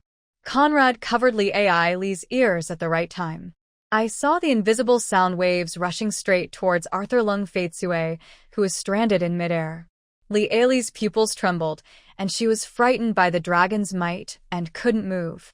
She knew that there were dragons in this world. But seeing it with your own eyes is another matter. Arthur simply raised his arm and used his 5 fingers together to easily block the invisible dragon's breath. Conrad immediately put down his hand and said, "Madam, it seems a little dangerous here. Let me help you back to the castle." "That's a dragon, Arthur. Can he beat a dragon?" Conrad was slightly startled, then smiled and said, "It's just an emerald dragon. Gem dragons are the weakest among the dragons. Master, it's fine." Sure enough, Arthur swooped over, raised his long legs, and gave the huge dragon head an axe kick. Bang! Even standing where Li Ailey was, she could hear the dull sound of the faucet being kicked. Compared with the giant dragon, the human figure was just as big as a sesame seed, and it was like a dragonfly skimming the water and chopping it down with a kick. However, the air instantly exploded into a transparent air circle. Then, the giant dragon that had just stood up prostrated itself again in the west forest. Large tracts of trees were crushed. Li Ailey's grad. Dryads and centaurs in the forest. Don't get crushed to death by this dragon. Most of the forest that the tree spirit had worked so hard to build was destroyed in an instant. The earth was shaken violently again by this series of falls. Conrad remained unmoved by this shocking scene and smiled slightly. "Ah, it seems that it has been solved. It seems that there is no need for us to go back to the castle." Li Ailey. Can a normal platinum knight kick a dragon like a ball? And Is this the right time to talk about this? She stood in the wind, disheveled, her mind a mess. Then I thought, why does the Duke have such a deep hatred for a dragon? Then I was worried about the people and horsemen and tree spirits in the woods. no. No. Now we should worry about the dragon. A dragon has appeared here. Which knight doesn't want to be a dragon knight? However, in today's world, dragons are almost all monopolized by the royal families of the great empires. They would not allow a small nation to own a dragon. In other words, dragons are a monopoly resource of the royal families of the 6 empires. Anyone else who wants to become a dragon knight will die if they touch it. If any small kingdom dares to lay hands on the dragon, a war of annihilation will inevitably break out. Thinking of this, Ailey broke out in a cold sweat. Arthur, please don't let him get carried away. What should I do? When Bognard turned back into a dragon just now, many people must have seen it. Is it too late for her to make 10,000 bottles of forgetfulness potion and pour them from the water source? Such a huge dragon will be in all kinds of newspapers tomorrow. Then, seeing the dragon in the newspaper, is it far from the dragon cavalry of the 6 empires? However, the butler Conrad on the side kept smiling. So, what do you want to eat for dessert for dinner tonight? Today in the North restaurant, Ailey is still the only one sitting at the cozy little round table. The Duke beat Bognard back to human form and then dragged him directly to the basement of the castle. It has now become his happy little house. The forbidden items suspected to have been brought back from the Cathedral of St. Cyr, as well as a giant dragon that could trigger a war of annihilation, are hidden underground in Constantinople. Ailey calmly cut a large piece of cheesecake. I scooped out 1/3 with a spoon, took a big gulp, and thought to myself, this is really delicious. Conrad dutifully reminded, you eat too many sweets, ma'am. Ailey rolled her eyes. Maybe the 6 empires will encircle Clark in a few days. Can I achieve cake freedom before I run away? Who said the 6 empires are going to encircle Clark? The Duke's voice came from the door. Conrad pulled out a chair for the Duke. As soon as the Duke came in, he saw a pile of cakes and pies on the table, and his eyelids twitched. What are you going to do? The Duke lowered his eyes and said in the calmest tone, there is no such possibility. Ailey rolled her eyes, a 20-meter dragon. I can't even imagine where the news is spread by now. Arthur Lung Feitsue picked up the 2/3 of cheesecake left on the table and handed it to Conrad. Except the people in the castle, no one else will see the emerald dragon. He cut a piece of medium-rare steak, picked it up with a silver fork, and put it into his mouth. What? The man chewed the beef slowly, picked up the glass, and took a sip of red wine, still speaking in a calm tone, because this is my sanctuary. Ailey. Oh, sanctuary. Sanctuary? There. Isn't that something only paladins have? Ailey. She looked in shock at the man sitting next to her, calmly cutting the steak. How old is he? Judging from his appearance, he is only about 24 or 25 years old. Arthur Lung Feitsue has long been recognized as the youngest platinum knight on the continent. Now, he told her lightly that it was not platinum, but paladin. While Ailey breathed a sigh of relief, her heartbeat seemed to go out of control. Bang, bang, bang, bang, bang. It's faster and faster. Bognard, what are you going to do with that emerald dragon? That depends on you. Ailey. Arthur Lung Fei finished the steak on his plate and started to tackle a plate of tender grilled lamb chops. If you can make an alchemical potion that can make the ancient dragon surrender, then you can spare his life. Creatures like dragons become more powerful the longer they live. The ancient dragon is already the strongest among all dragons. How bad can a gem dragon be? To let an ancient dragon be kicked around like a ball for an entire afternoon. When Ailey heard the word ancient dragon, she calculated silently. Only those who live to be 1,200 years old are considered ancient dragons. So, what kind of monster is Arthur Lung Jade? Ailey was speechless and said, you think too highly of me. He is an ancient dragon. As an intermediate herbalist apprentice, could she make an alchemical potion that could control a 200-plus-year-old dragon? No, she was not worthy. Arthur Lung Faitsue nodded indifferently. It's okay, just kill him. Li. Arthur finished his lamb chops and started to work on a plate of fried pork chops. Dragons are full of treasures. I'll get you some dragon horns, dragon hearts, dragon blood, and dragon scales. See if you can use them as alchemical materials. Wait, I might have another way. After saying that, she stood up, picked up her skirt, ran back to the room quickly, and plunged into the alchemy room. I have to say that Bognard's Star of Destiny is quite accurate. Today happened to be the day when the mysterious van came outside the fence and carried out reputation blackmail on her. The magic pickup truck catalog was hundreds of pages long and contained everything you could think of. After flipping through dozens of pages, Li finally found the product. She wanted the oath medicine.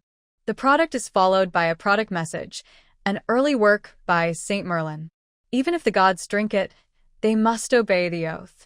Li looked at the product description with a complicated expression.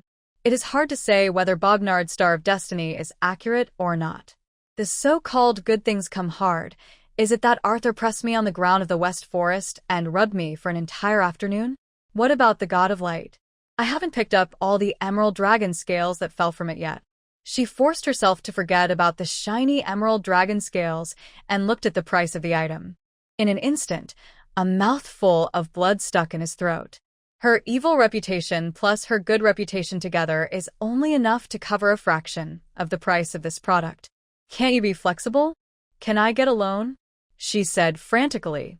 That's a 1,200-year-old ancient dragon. What a pity to kill it. Obviously, she couldn't persuade the Duke on this matter. It can be seen that Arthur Lung Faitsue has a grudge against the Emerald Dragon. If she can't do anything about it, the sword will fall and the dragon's head will fall off. Rather than letting Bognard live, the Duke wanted to kill him himself. Obviously, the alchemy house received her strong wishes. Do you want to exchange all professional reputations for good/evil reputations? Li. Do I have to use professional reputation? But at this point, she had no other choice but to click yes. Thus, 205 points of professional reputation were converted into 20,500 points of good reputation. Li finally collected 22,000 reputation points and exchanged them for a bottle of oath potion made by Saint Merlin himself. Li left the alchemy house in a hurry. The oath potion was handed over to Arthur Lung Faitsue. This potion is called the oath potion. After drinking it, even God will have to obey the oath you made. Hearing this, Arthur's blue eyes shrank into a thin line, but soon returned to normal. Li said, "You'd better consider how to make him swear, so there are no loopholes in the language." Arthur carefully put away the potion and turned to look at Li with his deep blue eyes. "Where did the potion come from? You're just going to give me this potion that can even intimidate gods?" Li. "Look at me and tell me, why is this happening?" He exhaled slowly. "Let's just kill him." Li grabbed his collar fiercely. "Get down from here. Do you know how valuable the medicine I gave you is? No, it can't be bought with money. If you let the dragon die, then you can turn into a dragon and rub it for me. Then you can turn into a dragon and bleed for me." Arthur put his arm around her waist and leaned closer to her, saying, "If you like, I can find a way to turn into a dragon for you to touch. But don't even think about touching that emerald dragon." Li looked away guiltily. "Seriously, do you really have a life and death feud?" Arthur tightened his arms. They were very close. "Not really. I just can't stand traitors who run away from the battlefield." Li. "Then it's not a life and death feud." Li couldn't bear it anymore and stomped on the Duke's instep. "Let go. Hurry up and deal with the big trouble down there." Arthur Lung Faitsue then slowly let go of Li. "Killed? Hello." Arthur chuckled. "That emerald dragon counts as your 50% share?" He could probably figure out what Li meant, and then narrowed his sapphire eyes. "But you are not allowed to touch him. Otherwise, I will turn him into a pile of alchemical materials." Li. Arthur walked to the door and suddenly stopped and said, "If you really like, I will find some gem dragon eggs for you in the future. You can raise some little dragons. Female dragons are allowed, but male dragons are definitely not allowed. Li. Li Ailey suddenly called him Arthur. The Duke stopped. What did you bring back from the temple? Arthur was silent. Li Ailey was annoyed with herself and was about to say, forget it, just pretend she didn't ask. But the Duke's voice was so soft that it seemed to be broken by the wind. Albert. Ellie, it's our brother, Albert. Li Ailey was stunned. A wave of sorrow seemed to burst out from Arthur, almost drowning her. She didn't come to her senses until the Duke disappeared behind the door. Without the bug in the Force setting, the Paladin would definitely not be able to defeat the dragon, but the Duke has many secrets. Dear sister, my fiancé has successfully grown the plants you need. I cordially invite you to come to Tanker Forest. Oh, and you can bring your husband, my dear brother-in-law, with you. It can be seen that he gets along well with my dear. Your half-sister, Alice. Note, you must come, definitely. At the breakfast table, Li Ailey was holding the letter and was extremely happy. Although, there were enough magic plants left in the refrigerator so that she would not encounter the same embarrassing situation as when she returned from Campbell's Black Market. However, the magic plants cultivated by Fisher Nanji were like an oasis in the desert for her. I'm going to Tanker Forest, Li Ailey said excitedly. The Duke was about to turn the page of the newspaper when he remembered the Elf King and paused. Li Ailey obviously didn't want to bring a man with her. I'll be back as quickly as last time. At most. She counted on her fingers at most 5 days. I'll be back in 5 days. The Duke put down the newspaper and said, It just so happens that I have something to discuss with our brother-in-law. I'll go with you, dear, said the Duke, tapping the table with his fingers. Li Ailey. Ever since the Duke told her the secret, there's been a bit of a stringency between them. Li Ailey originally wanted to go out alone to calm down. By the way, she asked for advice from the master of emotions, the flower fairy Alice, but if this rascal followed her, what was the purpose of her trip? However, the reason Arthur gave made it impossible for her to refuse. She was like a kitten whose fur stood on end because of humans who had no sense of distance. Oh, let's go together. The Duke lowered his eyes and stared at her. When Li Ailey started to feel a little uneasy, he said, I'll go and arrange my official duties for the next few days. The man strode out of the restaurant. Li Ailey then breathed a sigh of relief. She urgently needed a relationship expert to answer her questions. Immediately. Right now. The next day, the two of them got on the magic carriage and headed straight for Tanker Forest. This time, several elite squads of the Cold Emerald Knights were assigned as escorts. Is it okay to leave the Bognard in the castle? It was a rare occasion that the Duke wasn't reading a book. He was reading Li Ailey. With one hand supporting his chin, he tilted his head slightly, his blue eyes deep and focused. Li Ailey felt like there was a fire under her ace and nothing she did felt right was going on. The Duke said, It won't be a problem. The potion you gave me, it's a bit of a waste to use it on that emerald dragon. I've tried another method to make it obedient. Li Ailey. Wait, did you just say that you embezzled a bottle of my magic medicine? The Duke said, Except for not being able to touch the dragon, the emerald dragon gems it produces, its dragon blood, and its dragon scales are all yours. Li Ailey immediately began to do some calculations. Can 22,000 points of good and evil reputation buy the ownership of a dragon? Can it make him donate blood every month? Can it get emerald dragon scales? Can it make him produce dragon gems for you every month? No way. The black car of the alchemy house, the black minotaur, will kneel down and call it the ancestor when they see it. The Duke added, If you think that old dragon has too much skin and flesh, I will kill a few of them for you to use as alchemy materials later. Li Ailey. Aren't dragons the strategic creatures of the 6 empires? Can you please stop sounding so scary? Come to think of it, Alice specifically invited you to go with her in the letter. Li Ailey had to change the subject. It is said that Fisher Nanji and you get along very well. Arthur Lung Faitsue. The Duke's expression became a little unnatural.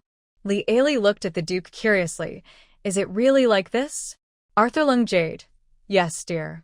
I want to see him as much as he wants to see me. Li Ailey really didn't see that. she said with admiration.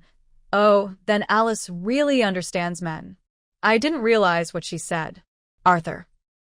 Tanker Forest is located a little further south of Campbell Black Market.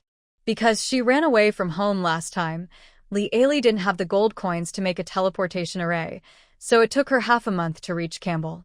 Now, there is a teleportation array to pave the way. In less than 2 days, they reached the Tanker Forest outside Clark. This place is nothing like what Lee had imagined.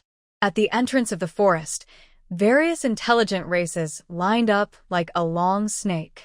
A group of elves in silver robes were busy like a group of rapidly spinning silver tops. Batches of goods are constantly transported from the depths of the forest to the entrance checkpoint and then sold to these big merchants by these silver gyroscopes. It was the first time that Lee saw a horse-drawn carriage carrying gold coins. It was really that it made her extremely envious. When their team reached the entrance of Tanker Forest, a team of patrolling elven rangers stepped forward and stopped the leading knight of the Cold Emerald Knights. Is this the carriage of Her Highness Alice's sister, Her Highness Lee? Relying on nepotism, Lee became the mistress of a group of tall-legged handsome men, and she felt a little complicated. Even more complicated are the Knights of the Order of the Cold Emerald. This was the first time they had encountered a situation where they had to borrow the Duchess's reputation. Lee walked down from the carriage, lifting her skirt. Yes, we are here to visit His Majesty Fisher Nanki. She smiled slightly. Her beauty was breathtaking. Even the elves who were proud of their beauty were stunned. Please allow us to lead the way for you. The leading elf's ears turned red. Just as Lee was about to say thank you, a hand grabbed her shoulder, and then she was forcefully pulled into the arms filled with the scent of marigolds. Thank you. The man replied coldly, his blue eyes staring at the leading male elf. The elf subconsciously took a step back.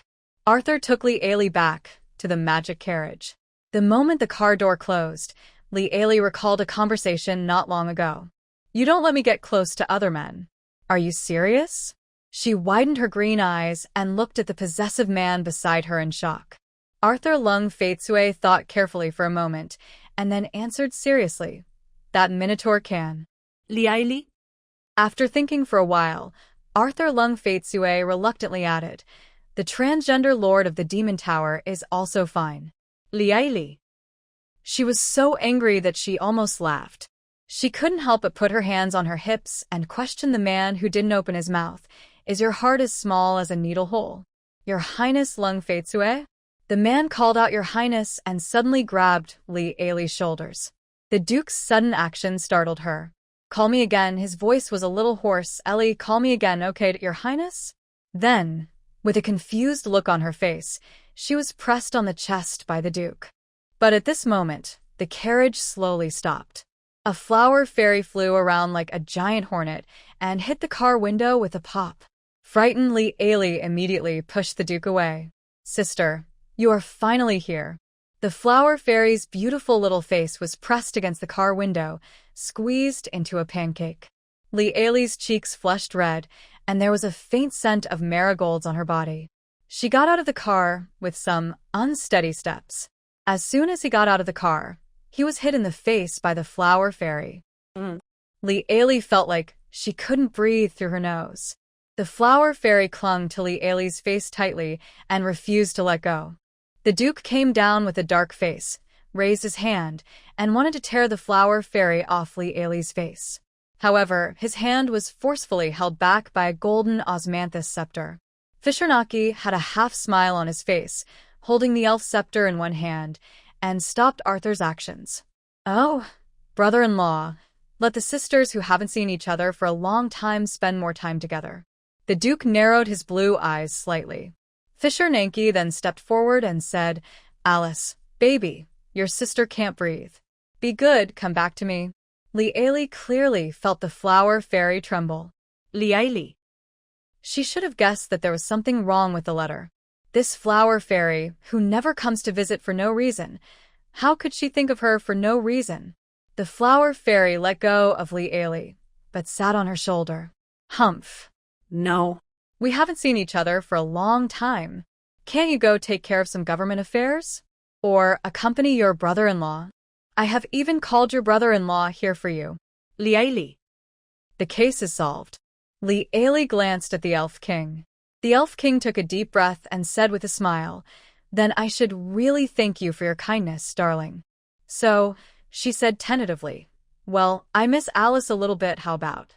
Before Liaili could finish, Fisher Nanji showed an understanding smile.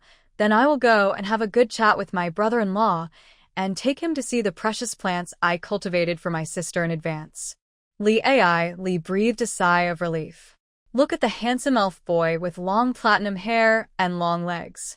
This is really beautiful, rich, powerful, and most importantly, isn't the flower fairy very cute? She really doesn't understand what's wrong with this fairy, etc. Is she unable to see what Alice is thinking? Liaili looked at the flower fairy suspiciously, but there was nothing above her head. There is a huge tree in the middle of Tanker Forest. It is like a world tree, spanning heaven and earth. The Tanker elves built their royal court on top of this giant tree. What's going on? Liaili, who was pulled away from the royal court by the flower fairy, couldn't help but ask. There are dense forests all around, and nothing else to hear except the chirping of insects and birds. The flower fairy suddenly grabbed the dragon gem necklace on Liaili's neck and pulled it hard. "Aw, what kind of messed up medicine did you give Fisher Nanji when you left last time?" Caught off guard, Liaili was almost strangled to death. She grabbed the runaway flower fairy with her backhand, thus saving her neck, which was almost strangled. Cough, cough. After coughing twice, Liaili was still a little confused for a moment and didn't react to what the flower fairy said. Last time? What did she give Fisher Nanji? Ah. That pile of giant potions and shrinking potions. Liaili. Take a closer look at the ripe flower fairy. Oh. She immediately let go. Sure enough, the flower fairy's eyes were hollow, like a salted fish that had been squeezed dry. It's all used up. That rascal. He used up all the medicine.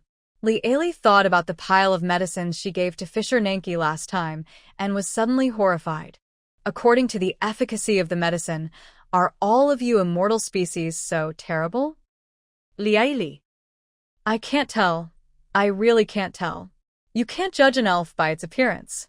He looks so gentle and serious. The flower fairy sat up in shock from her dying illness and grabbed Liaili's long golden hair. "If you dare to give him the messed up potion again." The elf touched his back teeth and said, "Let's die together." Liaili. Her half-sister was probably really mad and didn't even bother to pretend in front of her. In the past, she could only see the true side of her good sister by reading her mind. "Why don't you give me a squeak?" Liaili. Skeak. Flower fairy. Liaili was just curious. "No. Aren't you dissatisfied with your last elf boyfriend?" What? This is too good? The flower fairy rolled her eyes and said, "It doesn't matter. I'm so small. Whether they can do it or not is their own problem. What does it have to do with me?" When it comes to this, she becomes fuming with anger. Who knew there was a Liaili in this world, and a giant potion that could turn a delicate flower fairy into the size of an elf? Who would have known that, in addition to the potion that can make flower fairies grow bigger, there is also a shrinking potion that can shrink a 1.9-meter tall elf with long legs to the size of a flower fairy? What the Hades? Liaili. So, you were just rowing with your mouth? The corners of her mouth twitched slightly. So, what are you going to do now? The flower fairy shook Liaili's neck. "He is crazy and insists on marrying me next month. This marriage must not happen. I almost died in my bedroom before I got married. Is there a way to survive after I got married?" Liaili. "So, you asked me to help you escape from the marriage?" She figured it out belatedly. The flower fairy slapped her on the tip of her nose. "Are you crazy? Do you know where his business has gone? There is no place in this world that is not built by the Tanker elves. Maybe the dwarves in the dungeon can." Ugh. "I don't want to crawl into the dungeon like a mole." Liaili. "So you want to?" The flower fairy took a deep breath and said, "Now make me a bottle of alchemy potion that will make him regret it." Liaili. "Don't tell me you can't do it. See this river? If you can't do it, let's jump in together. Li Ailey looked around slowly, and apart from them, there was no one breathing. But Li Ailey slowly said to the flower fairy, I'm not being racist, but can you really push me down? The flower fairy took out a bottle of potion with an expressionless face, tilted her head back, and drank it in one gulp. In an instant, a charming flower fairy who was taller than Li Ailey crossed her arms over her chest and glared at her with narrowed eyes. Li Ailey smiled sincerely at her half-sister. You look so fierce, I'll do it for you. In the palace of Tanker King, the Elf King sat on the throne, looking down at the water mirror in front of him. In the water mirror, Arthur Lung Feitsue's wife is comforting his Alice. Arthur sneered, Why don't you go and find your fiancé now? Be careful, she runs away. The Elf King raised his eyelids. It seems that my brother-in-law is very experienced in this area. Has he been through this before? Arthur. Fisher Nanji glanced at the bulging veins on the back of the man's hand, tapped the armrest of the throne with his fingers, and said nonchalantly, If she dares to bring the medicine to me. The Elf King chuckled and said meaningfully, It may not be certain who will drink this medicine in the end. After that, the Elf King stood up and said, Let's go. Fisher Nanki adjusted his royal robe gracefully. I heard that human males who have a good relationship usually go fishing together to improve their relationship. The moonlight fish in Lake Tanker is very delicious, but it requires a lot of patience from you. Fisher Nanki narrowed his eyes slightly. So, Arthur Lung Feitsue and the Elf King Tanker each took a small wooden stool, sat side by side, and started fishing. With a plop sound, the bait entered the water. Fisher Nanji stared at the upright fishing float. As an immortal species, it does have some advantages over short-lived species. Arthur stared at the floating fish in front of him, which began to rise and fall, and replied nonchalantly, For example, in the year 311 of the colorful dragon era, the Cathedral of St. Digo was burned down. St. Iris was assassinated. For example, in the year 567 of the colorful dragon era, St. Muir's Cathedral was burned down. St. Elijah was assassinated. I can name 3 more examples like this. Arthur Lung Feitsue turned his head. His blue eyes were scary and frightening. Really? What does it have to do with me? The Elf King stared at his fishing float intently. Your fishing float has sunk. Aren't you going to pull the rod? Arthur pulled hard, and a silvery white moonfish was pulled directly onto the shore. The Elf King's fishing float also sank suddenly. He pulled the rod calmly, and a smaller moonfish was pulled up. Relax, my brother-in-law.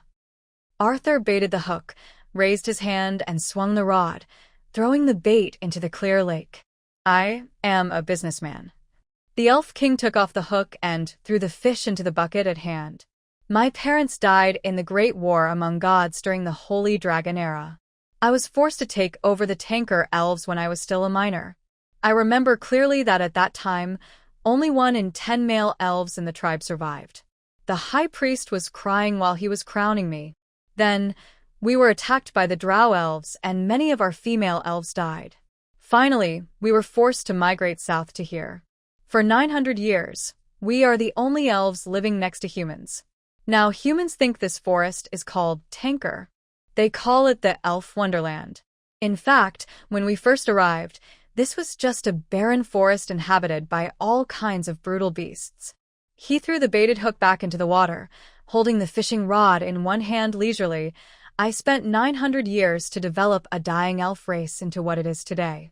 Speaking of elves, the intelligent races on the continent will subconsciously think of the elves of Tanker Forest. What do you think I rely on, Arthur? Your Highness? Arthur's blue eyes narrowed into a vertical line. You might as well tell me directly, Elf King of Tanker, what exactly is your purpose? The corners of Fisher Nanki's mouth slowly curled up, and he stared at the floating fish float. You are very valuable, Your Highness. I want to invest in you. Li Ailey was forced to refine the medicine on the spot. Helplessly, she had to let the flower fairy step aside temporarily and then enter the alchemy house. As soon as she came in, she started rummaging through the magical plants stored in the refrigerator. Merlin the sage created an alchemical potion early on that could make the gods keep their promises. After that, she studied how to make alchemical potions that would make people keep their promises. Although it was not successful, the magical plant that would probably be used has been identified. Flower of the earth, binding vine, devil's thorn, angel's flower, oath grass. These magical plants have the effects of restraining, binding, obeying, and being unbreakable. If you do the reverse, it would be slippery mushroom, water cap, like grass, bomb fruit, invisible mushroom. Relatively speaking, to escape these rules one must be slippery, as elusive as the wind, as ubiquitous and yet uncontrollable as water. After taking out these magical plants, Li Ailey immediately began to make alchemical potions. First, add the powder of the invisibility mushroom to the cauldron.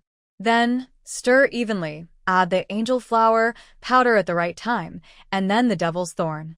With a bang, successfully made the alchemical potion weak regret potion. Li Ailey had forgotten the original intention of making this potion, and her heart was filled with joy at the birth of the new potion.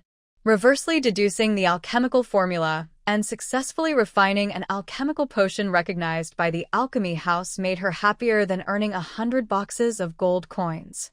Li Ailey left the alchemy house holding the potion bottle. I did it. Thinking she was being tricked, the flower fairy who was rushing over to pull her into the river paused. Then she snatched the bottle of medicine and kept it close to her body. Her petal-shaped skirt swayed, and she immediately smiled innocently. I know that my sister loves me the most. Li Ailey, did I am more used to you pinching my neck and threatening me to make potions? Hey, what nonsense are you talking about, sister? I don't understand. Let's go, and see what my dear and brother-in-law are doing honestly. Do you really want to break up with Fisher Nanki? The flower fairy looked at her in shock. Who told you that I want to break up with him? I just don't want to get married, but I didn't say I want to break up with him. Li Ailey, that I just don't really understand you. Whatever. When they returned to the king's court of the giant tree along the forest path, Arthur and Fisher Nanki were squatting by the lake counting fish. There were piles of fish around both of them. Li Ailey and Flower Fairy. Fisher Nanki asked with a smile. How many? Arthur said calmly, not many, just over 400. How about you? Fisher Nanki. What a coincidence, there are also more than 400. The two looked at each other in silence. Arthur, 472. Fisher Nanki, 472. They said it almost in unison. Arthur.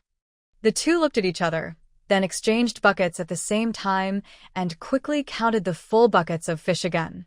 Li Ailey. She tilted her head and asked the flower fairy beside her uncertainly, Are you sure they get along well? The flower fairy nodded. I've never seen my dear having so much fun with anyone. Li Ailey. Okay, she believes in the master's vision in this regard. The total number of her ex-boyfriends could be added up to form a compendium of intelligent races in different worlds, so it is obvious that she has more say in this regard. Count them once. There are 472 on both sides. Arthur Lung Faitsue and Fisher Nanki stared at each other in silence again. Fisher Nanki pointed at the fish in front of him and said, Brother-in-law, are your fish smaller than mine? Arthur smiled sarcastically. Need glasses? I'll bring you a pair next time, brother-in-law. Li Ailey. She looked at the flower fairy suspiciously. Hi, honey, what are you playing? The flower fairy walked over and hugged Fisher Nanki's neck seductively. There's no way you could tell that this is a ruthless character who has a bottle of pills in her pocket, ready to give it to her fiancé at any time. They both said in unison, fishing. The flower fairy came over to take a look and said, Oh, there are so many. Dear, you are so great. The elf king pointed to his lips and asked, Reward? The flower fairy gently hit his chest and said, Oh, I suddenly remembered that you caught the same amount as brother-in-law. Didn't you? She stretched out her fingers and drew circles on Fisher Nanki's chest. A draw doesn't count as a win. Fisher Nanki grabbed her fingers and said to the guard beside him, Bring the scale. Li Ailey. Then, His Majesty Fisher Nanki weighed the fish they caught one by one, and after a precise calculation by a tax official, he got two numbers. Your Majesty's fish, 631.8 pounds. the elf tax collector said in a difficult sentence. Arthur Cold Emerald Duke's fish, 631.7 pounds. Liaili. Fisher Nanji pulled the flower fairy towards the bedroom. Dear, let your sister comfort your brother-in-law's broken heart. Let's go to the room and talk about the reward. The flower fairy was stunned. She wanted to run, but was carried directly on the shoulders. Liaili. Let you tease.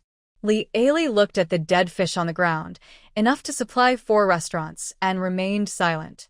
She couldn't help herself and said speechlessly, well, elves don't seem to eat fish, right? Arthur Lung Faitsue sat down by the lake again, picked up the fishing rod, baited it, and swung it in one go.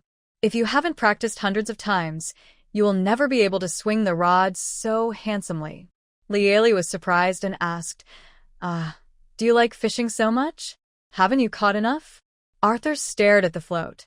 No, I want to catch that 0.1, 0.2 pound. Liaili. She had a headache and asked, elves are vegetarians, right? What should we do with so many fish? If they die, we can't put them back. It would be a shame to waste them.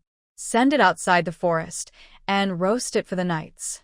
They can eat more or less of it, Arthur said lightly. It just so happened that the elves provided only vegetarian food, and the carnivorous knights had already had a meal of grass. Now, many of them thought that they would have to continue doing so for the next 3 days. And their faces had already turned green in advance. At dinner time, Tanker's elves brought 4 large carts of fresh dead fish to the knights. Everyone was so happy.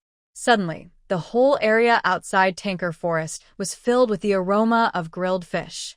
Before dinner, Liaili and Arthur, led by the Elf Archon, visited the giant Tree King's court.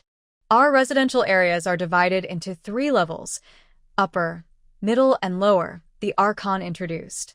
Liaili immediately raised her hand and answered, I know this. According to the knowledge she had recently learned, there was indeed a part that involved some of the living habits of the elves. Do pure-blood elves live on the top, ordinary elves live in the middle, and half-blood elves live at the bottom? The Archon is a stereotypical wood elf. Although he also has long, straight golden hair, his appearance is somewhat damaged due to his high hairline. The Archon adjusted his glasses and said, You are talking about other elves. It is not like this in the Tanker elves. The Archon pointed to the canopy area near where the Elf King lived. If you want to live there, you'll need at least 10 million gold coins. The atrium is 5 million. 1.5 million for the next court. Take me as an example. As the Grand Archon, my weekly salary is 76 gold coins a week. If I want to buy a studio apartment in Shangding, I have to work for at least 131,578 weeks without eating or drinking. Liaili. The Archon adjusted his glasses and said, At this moment, I am very glad that I am an immortal. I should be able to live there in my lifetime. Oh, and there are the treetop villas, which are where the wealthy live. The Archon turned around and continued to lead the 2 men. Do you think the Tanker elves are mercenary? The elven Archon walking in front suddenly asked. Liaili was still counting on her fingers, calculating how many years it would take for the poor consul to move into the upper-class area. The Archon said calmly, You probably can't tell, but I'm a half-elf. My mother is a water fairy. Liaili. Why are you elves so at odds with fairies? If I were in another elf tribe, I would have to live at the bottom of the elf tree all my life, do the most tiring work, and be discriminated against and isolated. There is no chance of becoming a consul and serving the king, he said and stopped. We are here. This is the residence His Majesty has prepared for you two. I hope you two like it. Because of nepotism, Li and Arthur lived in a luxury hotel in an upper-class area. The huge elf tree reaches into the sky. These Tanker elves know how to make money. No, they know how to live. There is a floor-to-ceiling window in the hotel's living room. Sitting on the elves' hand-woven sofa and enjoying the bird's-eye view of the Tanker forest is truly beautiful and spectacular. Liaili lay on the soft quilt. It was so comfortable. It was like lying on a cloud. She couldn't help it and rolled over. Arthur looked at her coldly. The black boots made no sound as they stepped on the soft woven carpet. until he sat on the edge of the bed, lowered his eyes, and looked at Lee Ailey roll over again and show me. Lee Ailey? One of them wrapped himself in a quilt like a spring roll, and the other one tilted his head slightly and looked down. The atmosphere started to get a little tense again. Lee Ailey looked away. What did you talk about with Fisher Nanki? Something about future collaboration. Lee Ailey moved forward and poked her head out curiously. Cooperation? Under the dim light, the two people seemed to be a little too close, especially on the bed, a place that makes adults have wild thoughts. The Duke did not reply. He just leaned forward and lowered his head little by little. Black hair fell on Lee Ailey's forehead, and the man's strong nose got closer and closer. As he watched, those blue eyes closed. Lee Ailey's soul, which was hit by the beauty at close range, finally returned home. She suddenly raised her hand and slapped it on Arthur Lung Faitsue's lips with a smack. What do you want to do? She forced herself to remain calm and suddenly sat up, and then their foreheads collided with a bang. The Duke was unharmed, and she fell back, covering her head. Let go, let me see, Arthur said. She refused to let go, and from the heat of her face, you could tell that her face must be as red as a ripe tomato. You. She was so angry and annoyed that she couldn't utter a complete sentence. Arthur lowered his eyes and apologized. I'm sorry, I know this isn't the right time. I should have restrained myself, but... Lee Ailey laughed angrily. I am angry because of this? You haven't even said I love you, and you want to kiss me without confessing? Arthur Lung Faitsue, this is indecent. Hearing this, the tall man stood up and knelt on one knee in front of her without hesitation, his blue eyes full of Lee Ailey's figure. A deep voice sounded beside Lee Ailey's ears. I love you, forever. At that moment, Lee Ailey's heart seemed to be squeezed heavily. Sour and swollen. This person is so foul. He is really so foul. Is she asking him to confess? No. Since when did he like her?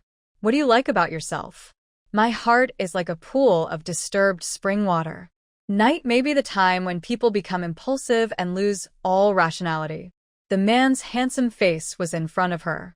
If she could not bear it any longer, she would not be worthy of being a face chaser.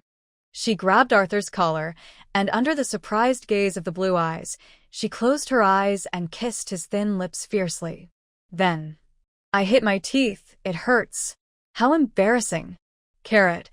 Arthur suddenly counterattacked, and in an instant, the two of them were upside down, and it seemed that passion was about to ignite at this moment. However, at this moment, there was a knock on the door. The dinner is ready. Your Majesty, please come over. You almost kissed Arthur.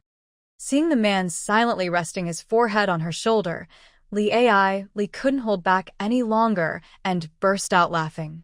My heart feels like it's been soaked in sugar. She had never thought of dating Arthur, but after his sudden confession, all she could think about was his face. So, Arthur got up and sorted out his clothes, and heard Lee Ailey slowly say, We are just starting to date, not getting married. We are boyfriend and girlfriend. If we don't get along well later, we can break up. Arthur paused as he was tidying up his clothes and uttered a low hum. They all consciously did not mention the one-year magic divorce contract. Soon, the two walked out of the luxurious hotel located in the treetops arm in arm. Their arms were pressed together, as if they were conjoined twins, announcing to the world that they were in love. In the banquet hall of the royal court, Fisher Nanki sat on the main seat like a sated cat. The half-dead flower fairy hung limply on him, like a wilted flower. Seeing Lee Ailey come in, Alice sat up straight. She waved to Lee Ailey and said, Oh, my half-sister, I have good news to tell you. Lee Ailey felt that there was something wrong with her when she saw her. After the two sat down, the waiter brought them a cup of honey lemon tea. The lemons grown by the Tanker elves have a unique fragrance that is not too sour. When paired with sweet Tanker honey, it is a delicacy that is hard to buy even with a whole bag of gold coins. Lee Ailey picked up the teacup and took a big sip.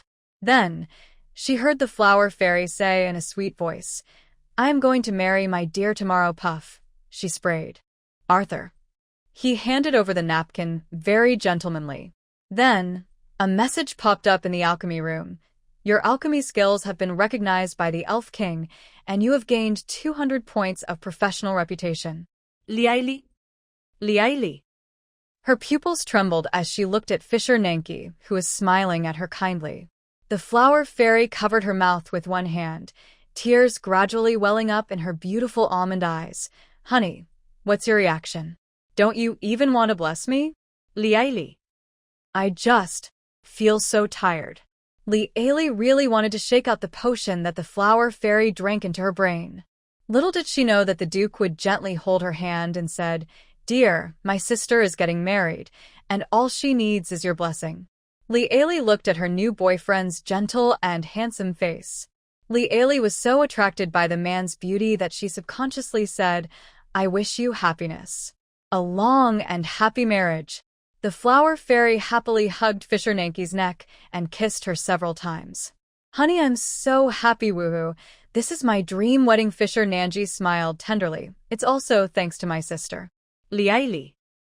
I always feel that I can't think too deeply about this. The flower fairy jumped up and said, We're getting married tomorrow. Honey, can you be my bridesmaid? And I will let my brother-in-law be my best man. The Elf King's tender expression froze slightly out of politeness. Arthur Lung Faitsue. He hesitated to speak. But the flower fairy, who was drunk with the potion, would not accept any rebuttal. Okay, it's settled. The flower fairy slammed the table with her hand, directly declaring that all objections were invalid. Liaili. This is the first time I've seen someone dig a hole and bury himself, and then turn around and ask someone to step on it a few times. After returning to her room, she felt that the trouble caused by this flower fairy could shorten her life by 10 years. Liaili turned around in circles in the room. The Duke sat on the bed and watched her walking around the room again and again. What's wrong? He asked at the right time. Liaili felt uncomfortable and wanted to complain to him about Fisher Nanji. Then she suddenly remembered that her man and Fisher Nanji were good friends. If she told Arthur what the flower fairy was planning, it is estimated that by tomorrow morning at the latest, thanks to the friendship of men, Fisher Nanji will know what she said. Liaili forced a smile. I'm just happy. Ha. The Duke chuckled and walked over to rub her head. Baby, go to bed early. You will have the energy to see your good sister off tomorrow. Liaili. Why does this sound so wrong? It turns out that Arthur is right. The next day, Liaili, who had been sleepless for half the night, woke up before 5 o'clock. A bunch of elves rushed into their room like crazy. If I didn't know, I would have thought this was a war, and we had to occupy the high ground first. Arthur Lung Faitsue's reaction was really quick. He picked up the blanket that Liaili had kicked aside and wrapped her tightly. Liaili, who was still sleepy, looked at a group of grumpy elf girls with dark circles under their eyes with a confused look on her face. Ma'am, please cooperate with us, and we will make a dress tailor-made for you. Liaili looked at the bright sky outside. The female elf kept smiling. Hurry up, ma'am. I've been busy all night, ha ha. Hurry up. I feel like I can explode at any moment. Liaili. She rolled off the bed wrapped in a blanket and stood up nimbly. Another female elf said to Arthur Lung Faitsue, Duke, the Archon is waiting for you outside. As the best man, you have a heavy task today. Arthur Lung Faitsue. He walked out of the room with a gloomy face. After taking the measurements, Liaili, with her slightly messy blonde hair, sat on the bed, with a cup of hot cocoa stuffed into her hand by the kind elf. At this time, an elf girl ran in carrying 7 or 8 cups of black paste. The female elf with dark circles under her eyes took 1 cup each, for overtime pay. For the bachelor apartment in the upper district. Cheers. Several elves raised their heads and drank it in 1 gulp. Liaili. After drinking it, several elves stuck out their tongues in disgust, but this thing really worked. With their quick hands and feet, a few people sewed and cut, and in just an hour they turned a pile of beautiful fabrics into a super elegant and beautiful dress. Wow. Liaili, who had just woken up from a nap, exclaimed, Is this the legendary perfection? Practice makes perfect? The 5 elf girls covered their mouths and smiled.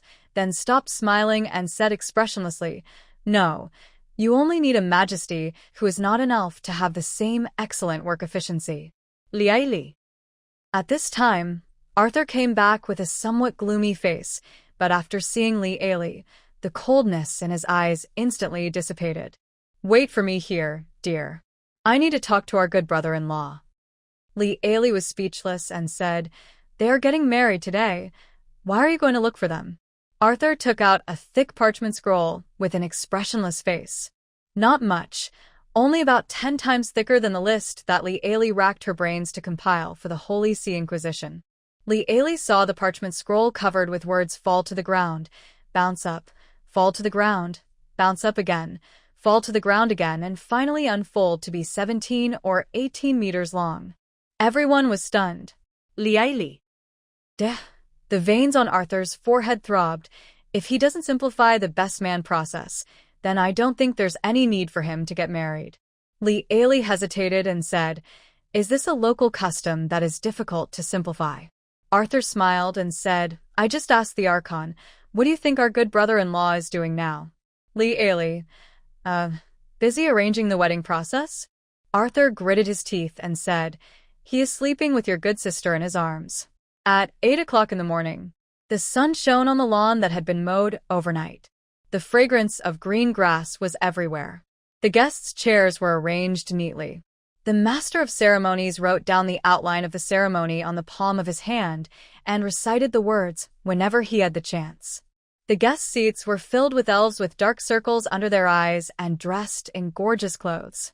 Due to time constraints, Li, the bridesmaid, had to do the part-time job of the bride's family and hand the bride over to the groom. Li supported the excited Alice. Now that it has come to this, she has to accept her fate. I hope that when the flower fairy comes to his senses, he won't jump off the cliff with her in his arms. She looked towards the handsome elf king who was standing waiting at the altar.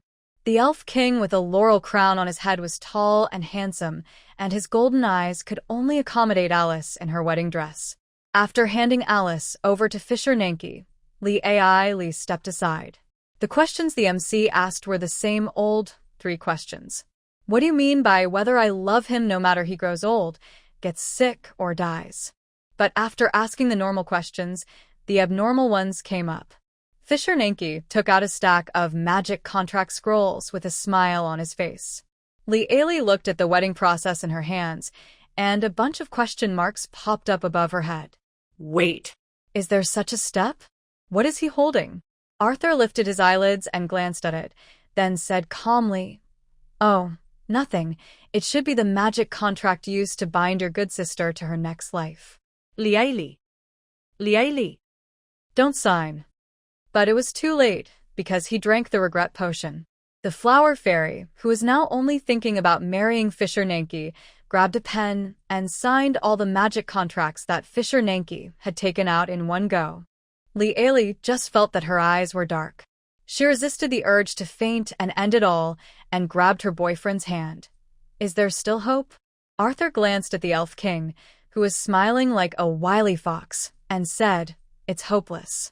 After the wedding, the elves who were staring at the dark circles under their eyes could no longer hold on and went back to catch up on their sleep.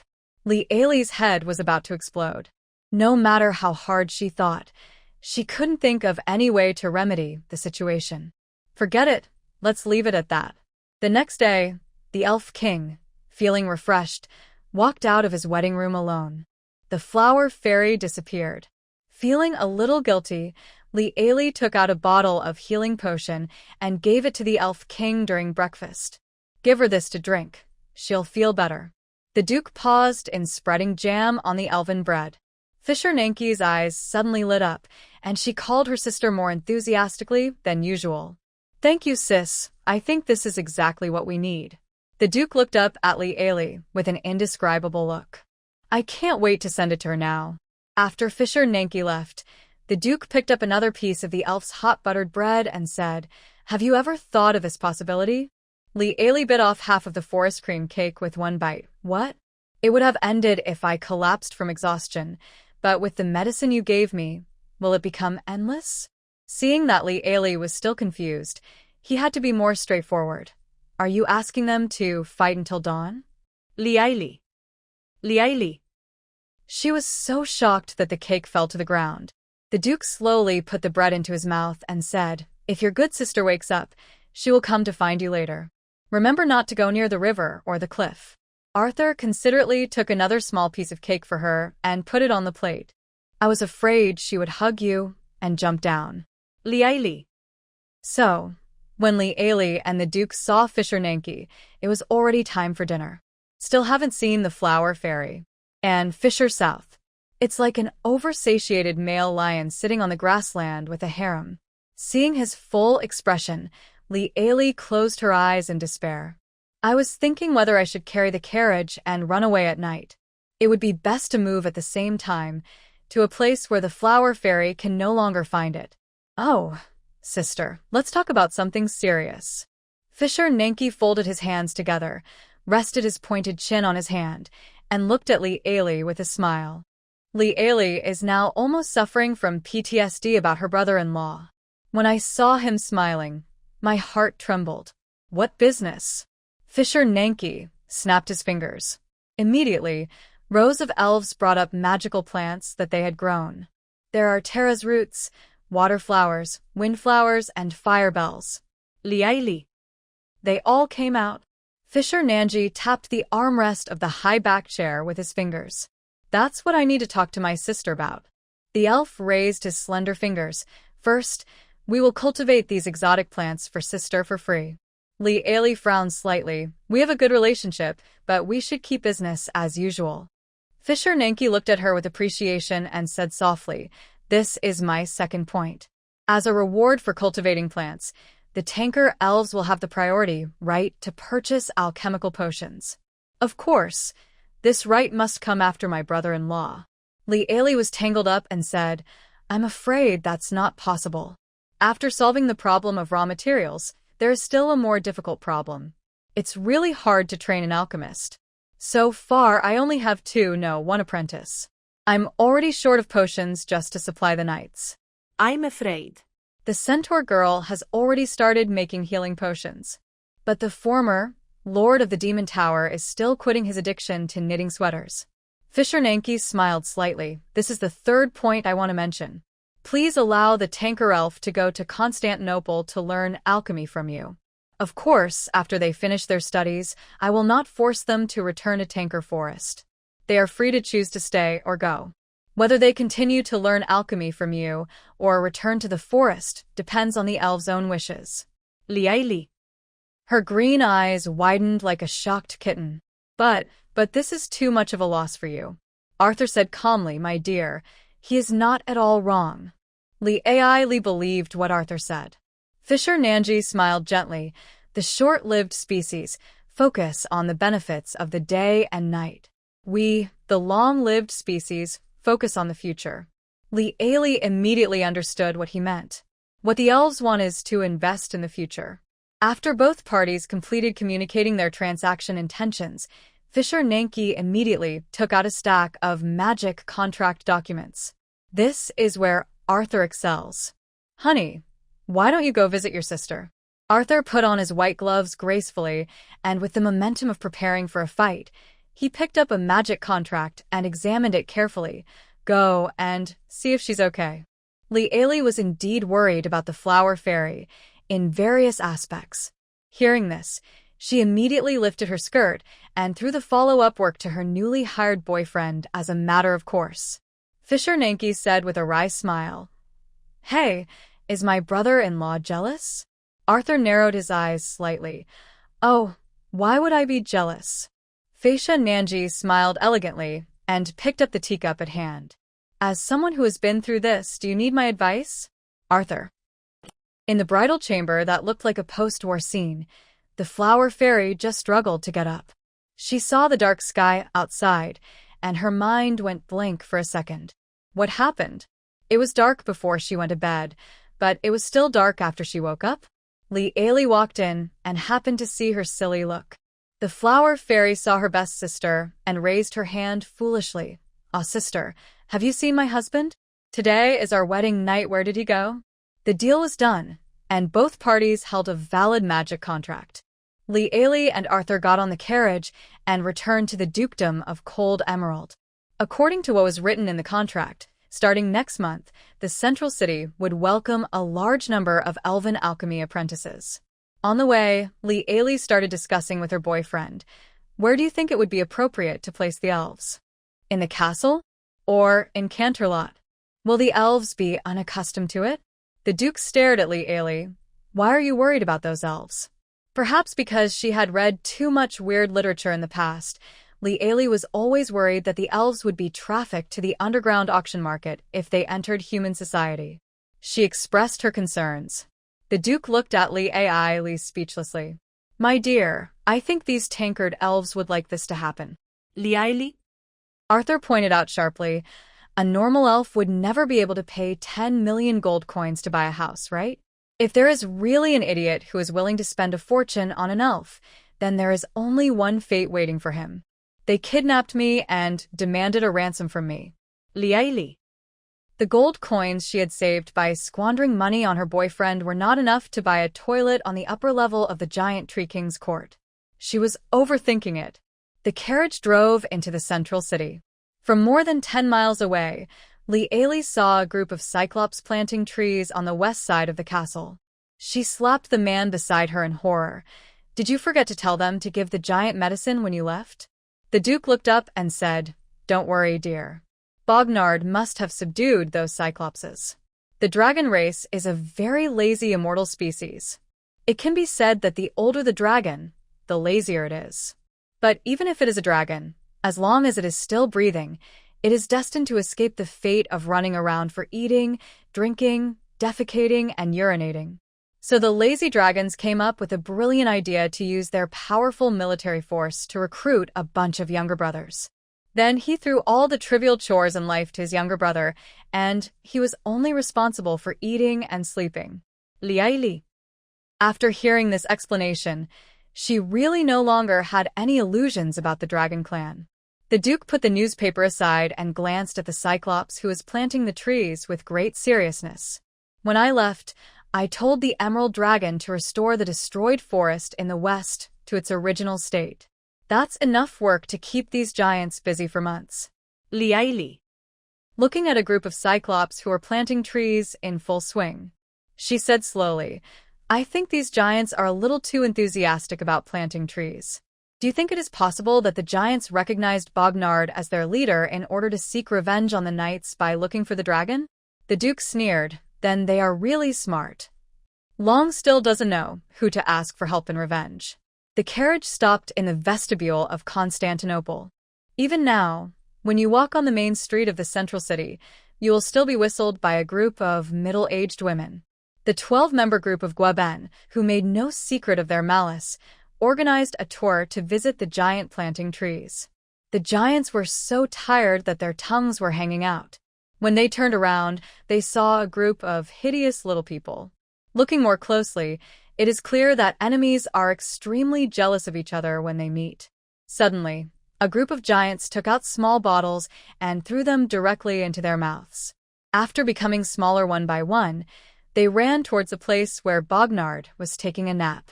Bognard was lying in the west forest, sleeping soundly with a bubble of snot on his face. As a result, his new little brother was not very smart. Not only did he wake him up, but he also said a lot of incomprehensible words. Bognard frowned slightly. Who are you looking for revenge on? The giants all pointed at the 12 strippers, with mocking faces behind them. Bognard looked over lazily, thinking that he could just show off his dragon power and be done with it. After all, he was counting on these younger brothers to continue helping him plant trees. Finally, I looked closely. Arthur Lung Faitsue stood behind the 12 knights, looking at him with a smile. Bognard. How could I forget? His new little brother is actually his cellmate. Bognard turned into a dragon, raised his claws and slapped a row of crying cyclops into the ground. Are you guys stupid? Can't you use your brain to think about why I am in this kind of tree? The cyclops in the soil were all confused. They cried loudly. It was so heartbreaking. Lee Ailey. Okay, now the fear of the giants is gone. In the afternoon, Li Ailey took a carriage to the central city. The centaur girl has been able to successfully refine the second alchemical potion, the fire potion. This is a relatively simple alchemical potion besides the healing potion. During the whole process, just keep adding the crushed fire bell into the crucible. Having said that, Li Ailey was still surprised by the centaur girl's talent. Because a large number of magical plants were brought back from the elves, and with the help of the centaur girl, the pressure of making healing potions was reduced a lot. By now, her reputation for good and evil had slowly grown a little. Thanks to the gold medal salesman, Bajin must be given dividends at the end of the year. Gold coins are always the best way to motivate employees. At this moment, the alchemy house also posted a message. Your alchemy is famous and has attracted a large number of spies from the capital. You thus gain 150 points of good reputation. Li Ailey? May I ask, what was done to her? Thanks to the successful promotion of Marquis Marina, you have achieved the achievement of famous. Li Ailey. Calculate the time, the green tea girl who is determined to overthrow Clark. No, it should be said now that the inspirational girl who secretly changed her job to become the Dark Saint, Marquis Marina, should indeed arrive in the capital. Has the news about the alchemy potion spread to the capital? Spy, if they're coming for the Tauren, there's nothing to worry about. Just tell Bajin to pay attention to it. She called Bajin over with a smile. Pay more attention to the guests in the next few days. If there are any guests with bad intentions. She made a gesture of raising her hand and cutting with a knife. Don't be polite. Just kill him to death. Bajinyo's ears stood up, and he immediately expressed his determination. For those that cannot be sold, those with serious side effects, and those with various problems, I will sell them at 30 times the price. Boss, don't worry. I'm a professional at killing people. Li Ailey. Many times, you don't have to be so professional. She suddenly thought of her eldest disciple who had been forgotten in the corner of her memory. Has Jupes given up the habit of knitting? The Minotaur scowled. It's hard to say. Yesterday, I found a handful of knitting needles under his mattress. But now he no longer goes to the women's restroom when he goes to the bathroom. Li Ailey. Let Jasmine teach him the healing potion. Maybe it can help divert his attention. She prayed to the god of light. After explaining everything, Li Ailey returned to the castle. She also had to tell her boyfriend about the news that a large group of spies were heading towards the dukedom. My official business was delayed for a few days. The parchment scroll in the study almost buried Arthur. When Li Ailey opened the door, she saw her poor boyfriend who had just finished his journey and was about to rush to work. She casually opened a parchment scroll, wondering if she could help deal with it. Then I saw a bunch of densely packed numbers, which was the tax summary of the dukedom this year. Li Ailey. Are all those zeros gold coins? Wait, my eyes are blurry. Could it be that the zero on the financial report has learned the art of splitting itself into two? Hihi. Some people work hard to make medicine and earn money to support their families, while others sit in the castle and wait for the gold coins to be deposited into the warehouse. Does her boyfriend need her attention? No. He doesn't deserve it. A wonderful day, starting with eating strawberry shortcake and looking at my boyfriend's handsome face while eating. Today is also a day when I can have sweets freely. Could it be that because of their sweet love, Arthur actually relaxed his control over her sweets? Today's strawberry cake is exceptionally sweet, with sour and sweet strawberry jam, soft chiffon cake base, and perfect elf cream that blends two completely different flavors. However, just as Li Ailey was happily preparing to take the second bite, the man slowly grabbed her fork with one hand and pointed to his lips slowly. Li Ailey. Li Ailey. She pulled her hand away uncertainly, then cut a large piece of cake with a fork, picked it up, hesitated for a moment with pain in her heart, and finally put it to her boyfriend's mouth. Duke. He bit off the cake on the fork with a fierce bite, looked expressionlessly at Li Ailey, who looked distressed, and swallowed it in one gulp. Sometimes, I really wish you and your sister were real sisters with the same father and mother. Hearing this, Li Ailey finally realized what the man wanted just now. She looked at Arthur speechlessly, then said slowly, In that case, you might end up like Fisher Nanki. While harvesting a sweet leprechaun, you harvest a truckload of former rivals. Arthur. He took a deep breath. Hold on, honey, you're doing fine now. Conrad hurried into the restaurant. Sir, the Central City Sheriff's Office has just arrested Barkin Bullhoof. He took a quick breath. The charge is selling dangerous drugs. Liaili? She put down her knife and fork, immediately got into the carriage, and rushed to the Central City.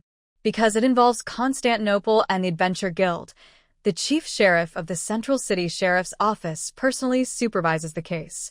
The main purpose of handling cases is to be impartial and fair.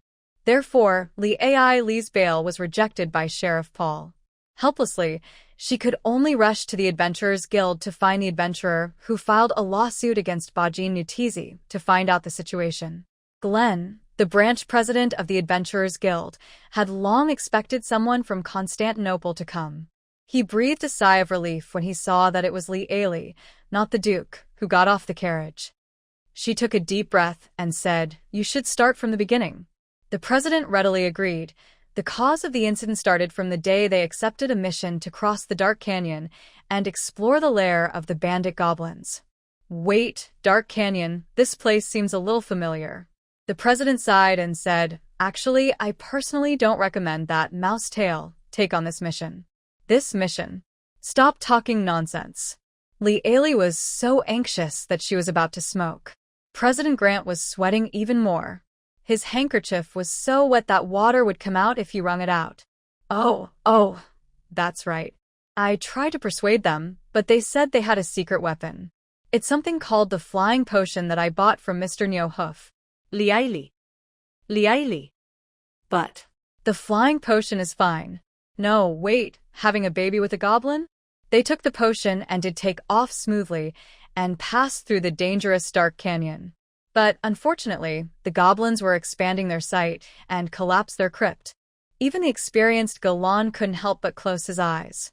They fell directly into the goblin's nest. Liaili. Smiley face. Anyway. By the time we rescued them, they had already given birth to several litters. That's roughly the situation. The branch president wiped his sweat frantically. Li closed her eyes and digested this social news that shocked the whole world. Well, since humans can be with elves and mermaids, why can't they be with goblins? Is it just because they are ugly? Appearance discrimination is not acceptable. Li, who had successfully convinced herself, took a deep breath and said, "Let's solve the problem first. Can I go meet those members of the Rat Tail team?" Branch President Grant breathed a sigh of relief. Yes. Of course, they are now living in the Relief Society in the Central City. The Relief Society was founded by a group of barefoot medical enthusiasts who usually treat injuries and bruises for the poor. It is an example of a patient who cannot cure minor illnesses and treats major illnesses to death. Have they reached the point of seeking death? Branch President Glenn waved his hands and said, No, that's not the case. Because their home was occupied by a group of pregnant female goblins, they can only hide in the Relief Association. He said awkwardly, the scene at that time was too tragic. We were so angry that we started killing people. We wiped out most of the bandit goblins. Finally, we found those pregnant female goblins, and those mixed bloods, and realized that something was wrong. Liaili, he said with a guilty conscience. We brought their wives and children back out of humanitarianism. So, after understanding the general situation, Li got on the carriage again and rushed to the relief meeting in the downtown area. The so-called Relief Society is an illegal folk medical organization that occupied the abandoned Church of Light. All year round, they're either being sued in court or on their way to being sued in court. As soon as Li stepped into the door, she saw a female volunteer from the Relief Society chasing 5 familiar strong men in the yard. "Aha, woman! Aha! Help! There's a woman chasing me." Strong man? Don't come over here. Mom. No. Dad. Grandpa. Save me. Strong man B. The volunteer was shaking with anger. "You 5 rascals. Stop and drink the medicine." Hey. Do you hear me? Drink it before running. The old man who was reading the newspaper shook his head and said, Look at those goblins. What a sin they have committed. Okay, there's nothing to watch. They all have gynophobia. Li turned around expressionlessly and got into the carriage. The victim was as excited as if he had seen Godzilla when he saw the woman. It was hard for him to even sit down in front of her, let alone have a conversation. After the carriage left, the people running around in the yard stopped and stuck their heads out. Brother, did I ask this possible? She is the Duchess. Shut up. Think about how we suffered in the goblin's lair. 26. I gave birth to 26 children with those disgusting goblins. What's wrong with asking for millions of gold coins in compensation for mental damages? Can the Duchess sell fake medicine without paying for it? Strongman C. But didn't they remind us at the beginning?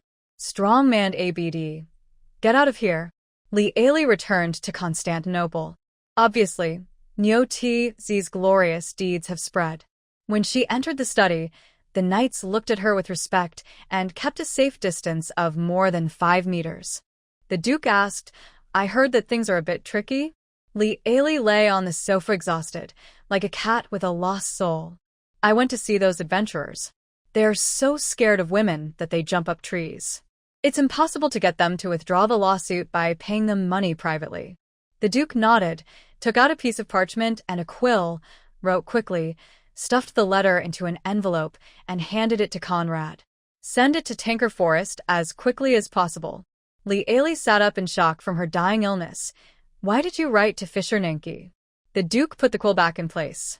Do you know how many people make fake elves and make merchandise for profit every year? Li. Brother-in-law is committed to using legal means to bankrupt this group of thieves and put them on the street. Li hesitated to speak. The Duke rang the bell on the table. A shadow minion pushed the door open and placed a magic shadow ball on the table. After Li left, Rat Tail's true face was revealed. Li. The Duke slowly leaned back in his chair, lowered his eyes to look at the mercenary in the magic shadow ball, and said in a voice without any fluctuation, Besides, whether you are a mercenary, an adventurer, or a prince or noble, the original sin is to have no strength. After reporting, the shadow minion did not leave. He continued to report dutifully the people who attacked Kettle Forest were hired by the Kellen family. Those guys got the story of Kettle Forest out of the drunken green-hatted adventurer. The Duke picked up the tea on the table and took a sip. They actually have the spare money to do this. The Shadow Claw said, in fact. It was a loan from the nobles of the Goblin Bank. It's a bank loan specifically for nobles, with their title domains used as collateral. Shadow Minion added. Li. No, how much hatred does this have to have? Borrowing money for revenge? The problem was that she couldn't see what kind of damage Kellen's actions had caused the Duke. Oh, a group of tree spirits successfully settled in the West Forest, and the defense of the west side of the castle was automatically upgraded to a new level. Is this an example of giving someone a rose and having the fragrance linger on your hands? The defenses on the west side of the castle are invincible. I wonder how sour the Kellen family will feel when they find out that their debt-taking and revenge efforts have only made the enemy stronger. However, Li was still worried about issues closely related to her career. Do they know about alchemy? Otherwise, her boyfriend is so mysterious all the time, either fighting a war or causing trouble. So why does the Kellen family focus on the Kettle Forest? The Duke said sarcastically, You overestimate the intelligence of the Kellen family. If that's what you guessed, the ones who attacked Kettle Forest would be the King's Royal Knights, not the adventurers from the King's Capital Adventure Guild. The Shadow Claw continued, regarding the giant lost incense, the evidence we found all points to the one in the north. The Duke didn't even think twice, not Wolf the North Wolf. Yes, after investigation, we found that all evidence points to a newly promoted general, Bud Whiteman. But during subsequent surveillance, we discovered that he was secretly passing messages to the royal family. This is what we copied from the intercepted note. After saying this, he placed a stack of parchment on the Duke's desk. Duke Jean lowered his eyes and looked at the stack of parchment in front of him. Each of them was filled with writing. He looked up expressionlessly. Notes? nail them together to make a book. The Shadow Claw said with a complicated expression. Yes, after we pretended to leave the north, the general couldn't wait to release a snowy owl. Because the snowy owl had a heavy letter hanging on its feet, it didn't fly very high. We easily intercepted these letters and copied them down. The Duke flipped over it hastily. Li Ali saw him scan a piece of paper in 5 seconds and only stopped when he saw the last one. Li Ali was curious, so she went over to pick up the first piece of parchment and took a quick look. To His Majesty, the most noble, honorable, illustrious, and greatest king of the kingdom of Clark. Goodness. No wonder the snowy owl was so tired that it couldn't fly. It turns out it was all flattery. Li Ali, why don't they use magic to deliver such important news? The Shadow Claw lowered his head and said respectfully, perhaps because of the betrayal of the Lord of the Red Tower, the king now sees every magician as a traitor. He believes that only the oldest method is the safest. The Shadow Minion sighed. Li Ali. This is truly the smartest thing in the world. The Duke ordered, go and warn Wolf. The Shadow Minions retreated upon receiving the order. Li Ali looked at the last piece of parchment in her hand speechlessly. My perfect plan has been implemented. Now the one in the west must be furious, as I told you. He is not invincible. At least in front of the giant. He can only be furious. Li Ali. She looked out the window. It was a sunny day outside. The only discordant thing was a group of cyclops who were crying while planting trees in the west forest as diligently as old oxen. Indeed. I can only feel helpless and furious. Thinking of this, Li Ali felt a little scared. She suddenly remembered something. Come to think of it, there seems to be a little mouse in your night order. She recalled a knight named Mark Duke whom she bumped into in the corridor one day. A fellow named Mark Duke, he's also a spy. The Duke leaned back in his high-backed chair, with no expression of surprise on his face. Li Ali saw it and asked, You are not surprised? You knew Mark Duke was a spy? The Duke hummed softly. His wife is a distant relative of the Kellen family. On the first day the couple arrived in Central City, detailed investigation information about their identities was delivered to the Duke by the Shadow Minions. Li Ali remembered that there seemed to be a lady who always had bright red bubbles on her head during her tea parties. Sometimes he cursed the lady for being a bumpkin, sometimes he was picky about the lady's clothing taste, and most of the time he was cursing her. Because her bubbles were too discordant, after a few times, Li Ali told Joanna not to invite her to Constantinople again. The Duke tapped the table with his finger. So, what are you going to do with that Minotaur? If you want, I just need to write a... Li Ali interrupted the Duke. I think Ba Jean needs a lesson. Otherwise, he always uses the same tricks they use in the dungeon to do things here. It's only a matter of time before something goes wrong. The Duke raised his eyebrows slightly. Aren't you afraid that he'll hate you and then lose a capable pharmacy salesman? Li Ali said. If that's the case, then no matter how talented he is, I can no longer use him. The Duke looked at the time, and it was almost time for lunch. Let's go. I'll ask Conrad to notify the kitchen to prepare cream rolls for you at noon today. Li Ali jumped out. Long live the cream rolls. She forgot all about the Minotaur, the undercover agent, and the undercover agent's wife. Even her boyfriend was not spared. The Duke, who was abandoned because of the cream roll. Realizing that the atmosphere was not right, Li Ali immediately made a comeback and smoothed over her boyfriend's face. Of course my boyfriend is the most important. The Duke's mouth curled up slightly. Do I look like someone who would get jealous over a cream roll?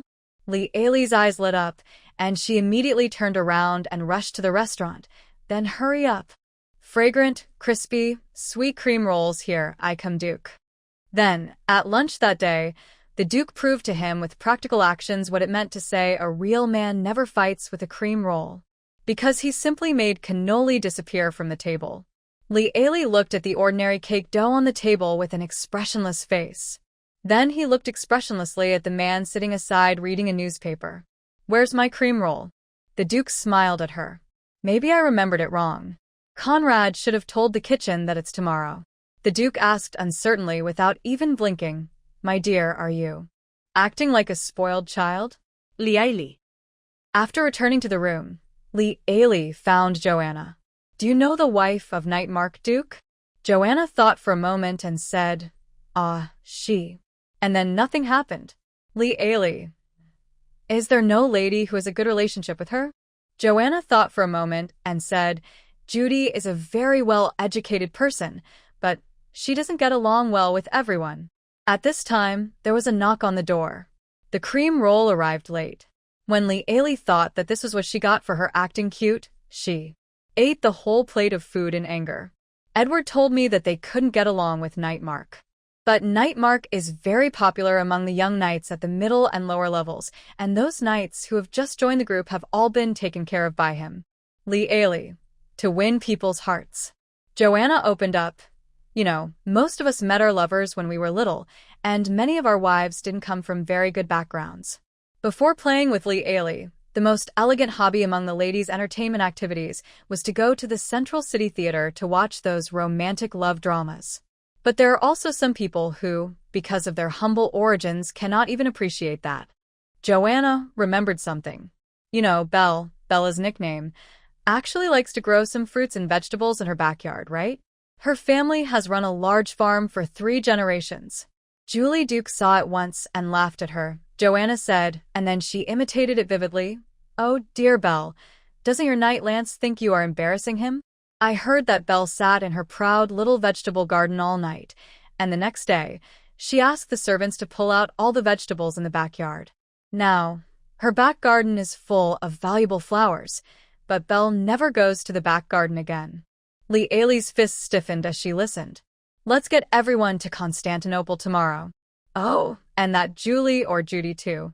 The next day, all the ladies who received the invitation arrived in Constantinople on time. The invitation specifically states that clothing should be comfortable for movement. Therefore, no one wore the suffocating corset or crinoline. But there are also those who don't listen, such as Dame Judy Duke.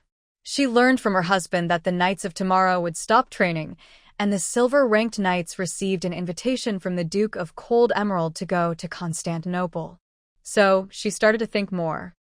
The next day, among the ladies who were dressed lightly and simply, only Julie Duke wore a pink cake dress covered with lace.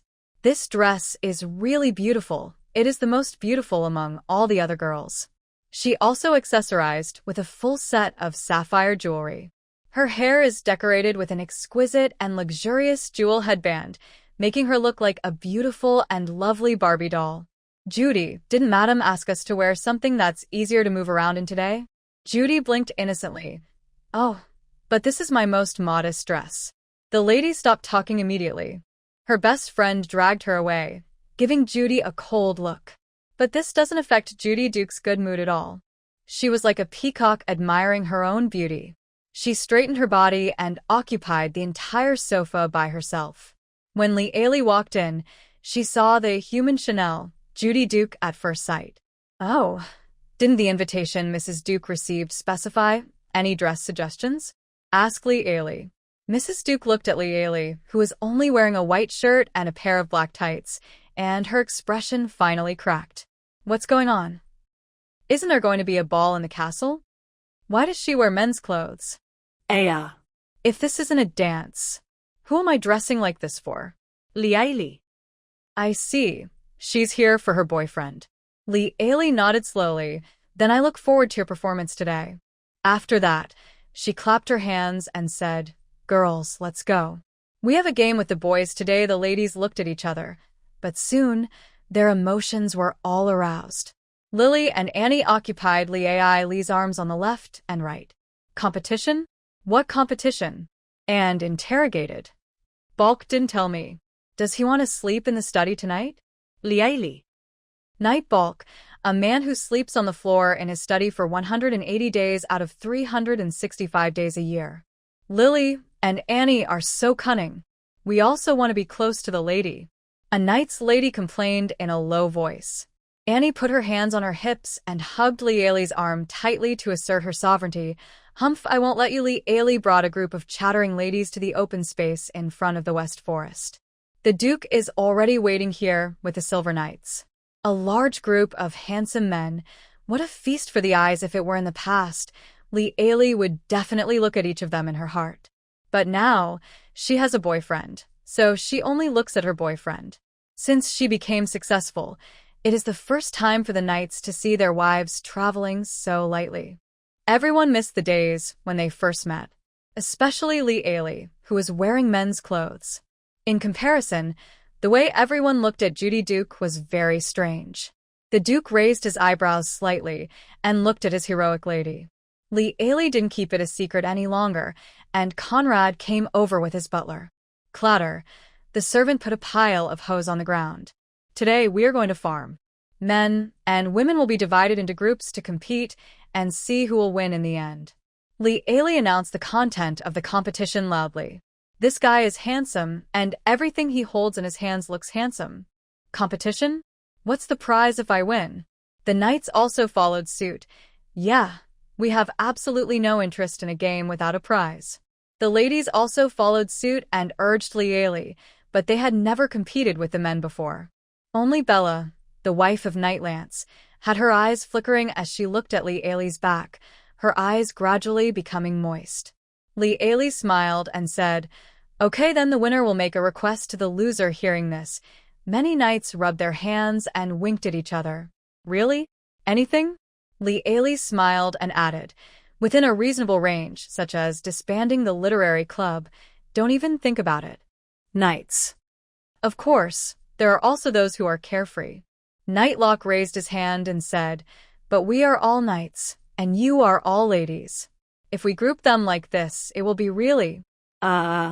Before he could finish his words, his mouth was covered by several of his companions, who then dragged him to the back and beat him up.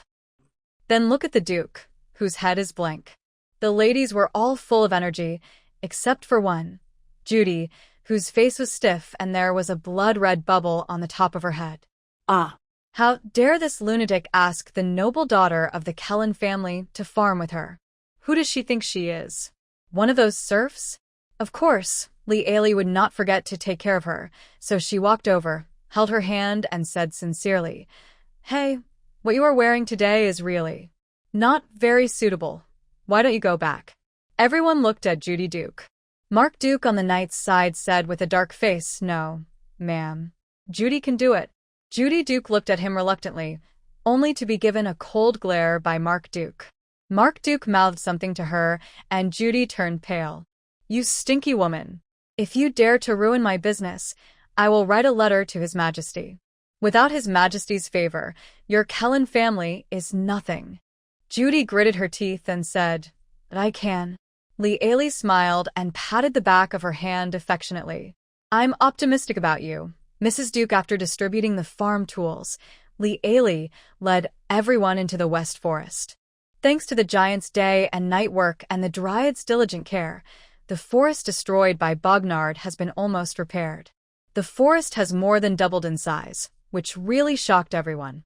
Julie Duke's eyes flickered slightly, and she quickened her pace while holding up her skirt and walked to Lee Ailey's side.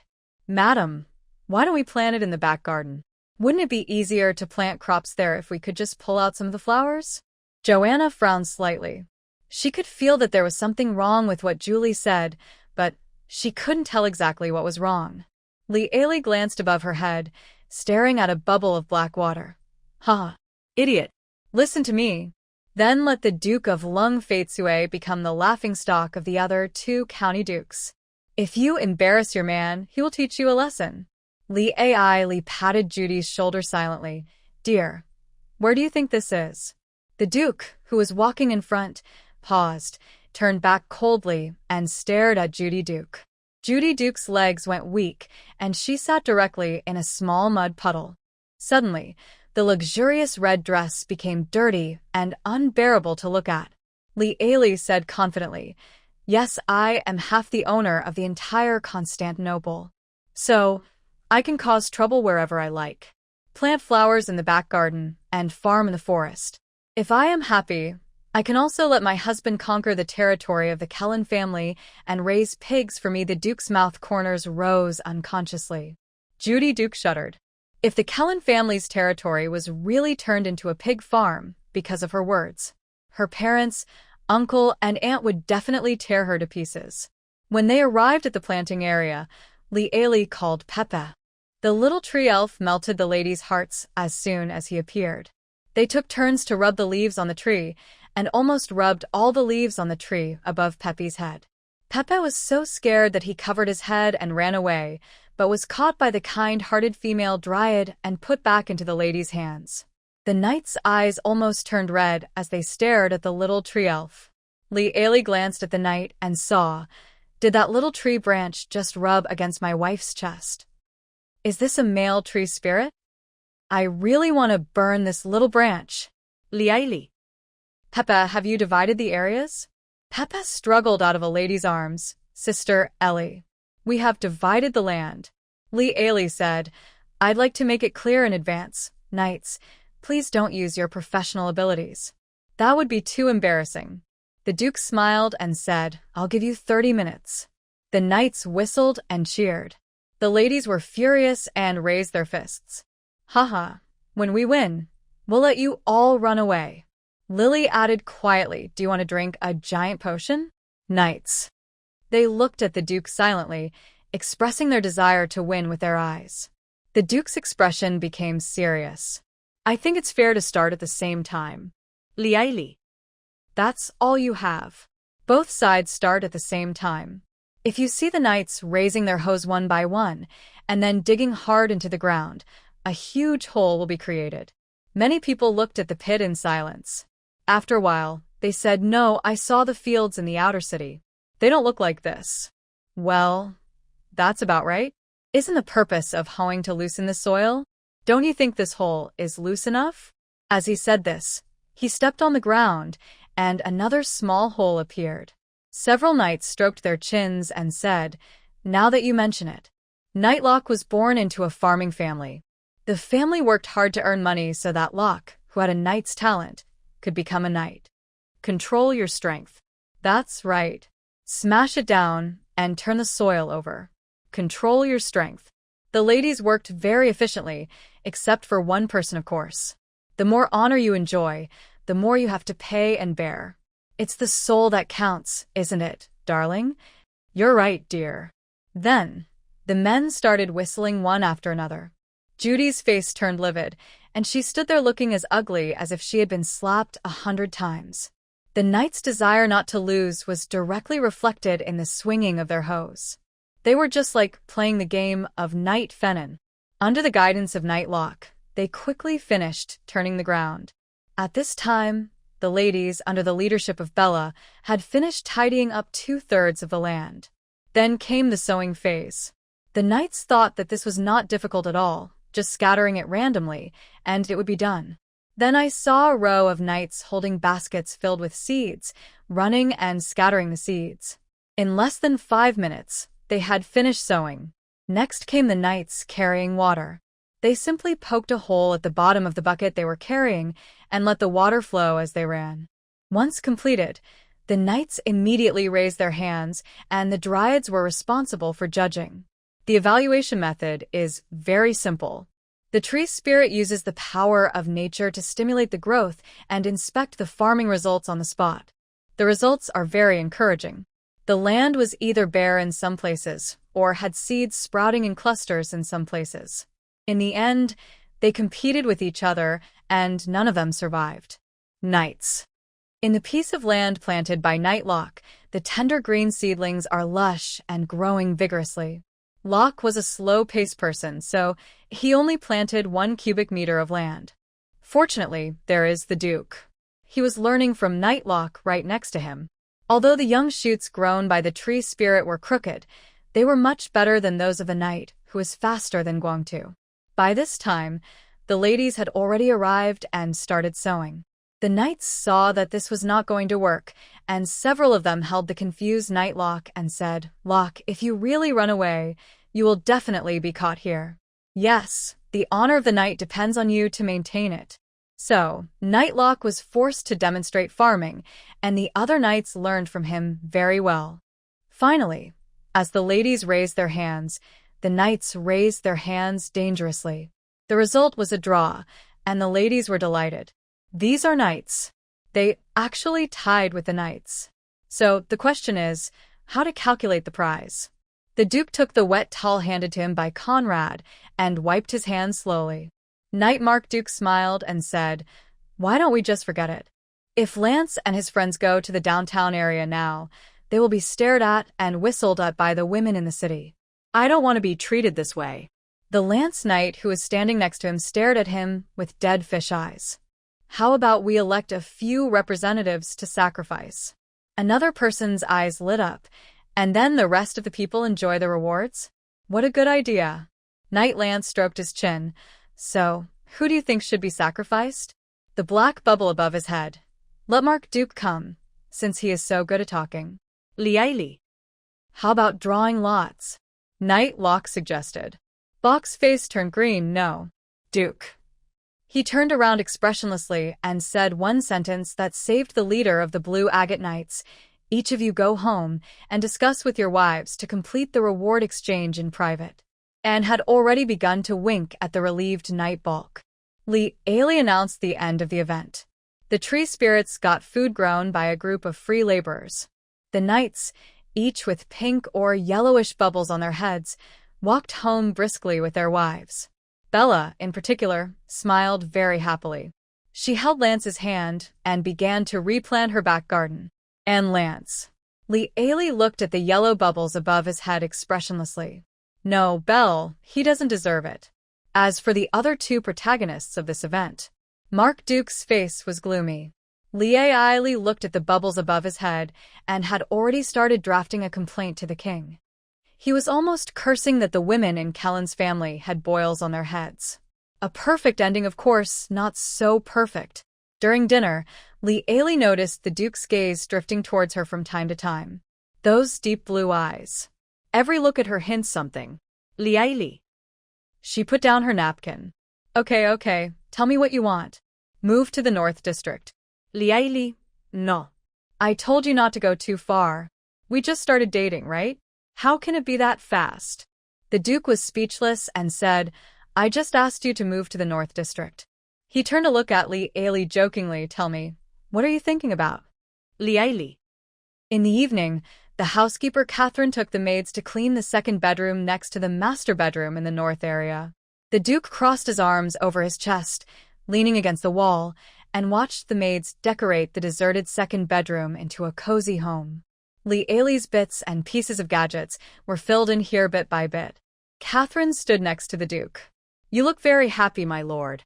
The Duke uttered a nasal Catherine adjusted her glasses and said, "Then maybe you should let her completely belong to you and never betray you again." The Duke's blue eyes narrowed into a vertical line. Without warning, Catherine collapsed to the ground in pain. Although the maids in the room were still working diligently, they were all trembling slightly. "Don't let me hear such words again, Catherine," said the Duke calmly. Catherine let out a long breath and stood up calmly from the ground. "Yes, master." Liaili hesitated for a long time, and when she arrived at the North Castle, she was stunned by the second bedroom in front of her. It was a complete replica of her bedroom in the South District. She squinted her eyes at the man sitting on the single sofa in the master bedroom reading a book. "Tell me the truth, how long have you been planning this?" The man checked the time and said, "It's getting late. Go to bed." Liaili. "It seems to be very early." Arthur, who was about to change his clothes, paused and raised his eyebrows slightly. "Why? Do you want to admire your boyfriend's figure?" Liaili blushed and slammed the doors of the master bedroom and the second bedroom. As a result, the cheeky man opened the door again and pointed to his cheek. "Good night kiss." Liaili slapped him on the forehead and slammed the door shut. Leaning against the door, the corners of her mouth curled up uncontrollably, but she couldn't suppress her sweet smile. The next day, at the breakfast table, Conrad walked into the dining room after the Duke and Duchess finished their meal. "Your Highness, my lady, the Tankard Elf will be at the castle by noon. The leader of this team is the Elf King's younger brother." Liaili was shocked. "Fisher Nanki sent his own brother here?" Conrad said, "It's my cousin.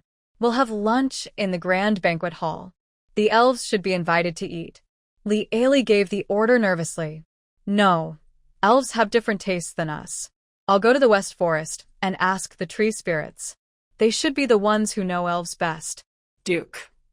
The blue eyes watched Li Ailey's back as she rushed out in a hurry.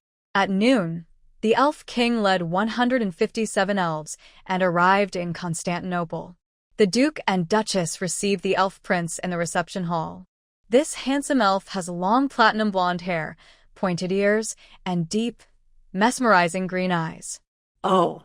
You must be Lily's sister. My name is Leon Goller, Fisher Nanki's cousin and Lily's ex-boyfriend. Lily? It's not what she thought, is it? Li Ailey's expression was a little cracked. The prince was completely unaware, sister. I finally see you. Li Ailey. Okay, no need to ask. Duke. She couldn't help but glance at the man beside her who was also silent, and asked him with her eyes, Dear, do you still hope that I am the biological sister of the flower fairy with the same father and mother? The Duke who understood this look. The elf prince did not understand the silence of the human couple in front of him at all. Come to think of it, I have an indissoluble bond with you and your alchemy. Li Ailey? That's a long story. The Duke said, Then let's talk at the dinner table. Then, he pulled Li Ailey's hand out from the elf, without saying a word. Under careful consideration, Li Ailey prepared 2 flavors of food for the elves. One was vegetarian food cooked by a temporary cook borrowed from the tree elves, which suited the elves' taste. There are also human delicacies cooked by the castle cook with all her skills. Leon Goller forked a hunk of delicious roast meat. He took a big bite. Delicious, it was the first time that Li Ailey saw a meat-eating elf. So you guys eat meat too? Leon Goller chewed the meat in his mouth and swallowed it. See what you say. Li Ailey? Leon Goller devoured the meat on the plate in front of him in no time, then stood up gracefully. Because eating it will cause diarrhea, most elves won't eat it. Li Ailey? The elf king asked politely, Excuse me. Li Ailey pointed in a direction and said, The bathroom is over there. The prince thanked him politely and walked into the bathroom gracefully. The purpose of the elves coming to the human city-state was very clear: alchemy. So, they hoped to live as close to Li Ailey. Coincidentally, they fell in love with the West Forest at first sight. The tree spirits held up all their branches to welcome the new neighbors. After settling the elf, Li Ailey became a little impatient.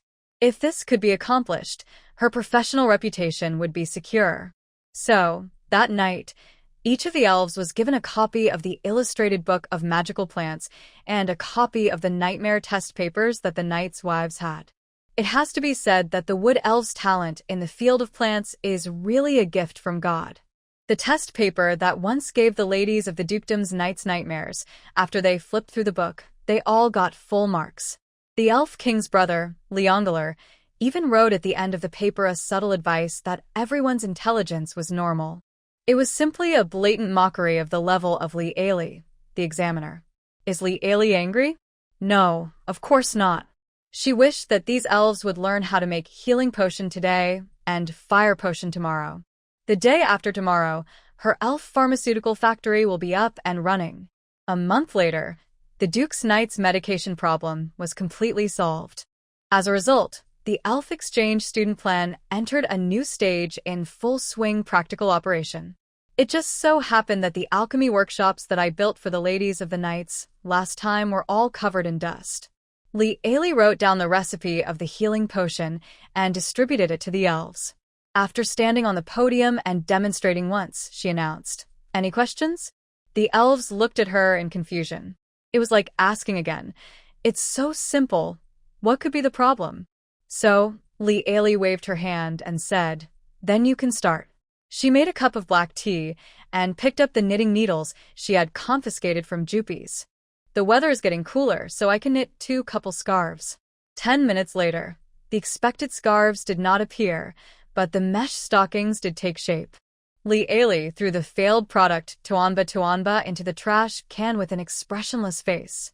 What scarf do you need? Why should a man live so delicately? Then, there was a familiar bang. Everyone in Li Ailey stood up in shock. An elf girl raised her hand uncertainly. Is that so? I think I've finished it. Li Ailey fed the potion made by the elf girl directly to the injured mouse in the cage. These are the lab rats that the castle cat has struggled to catch all night.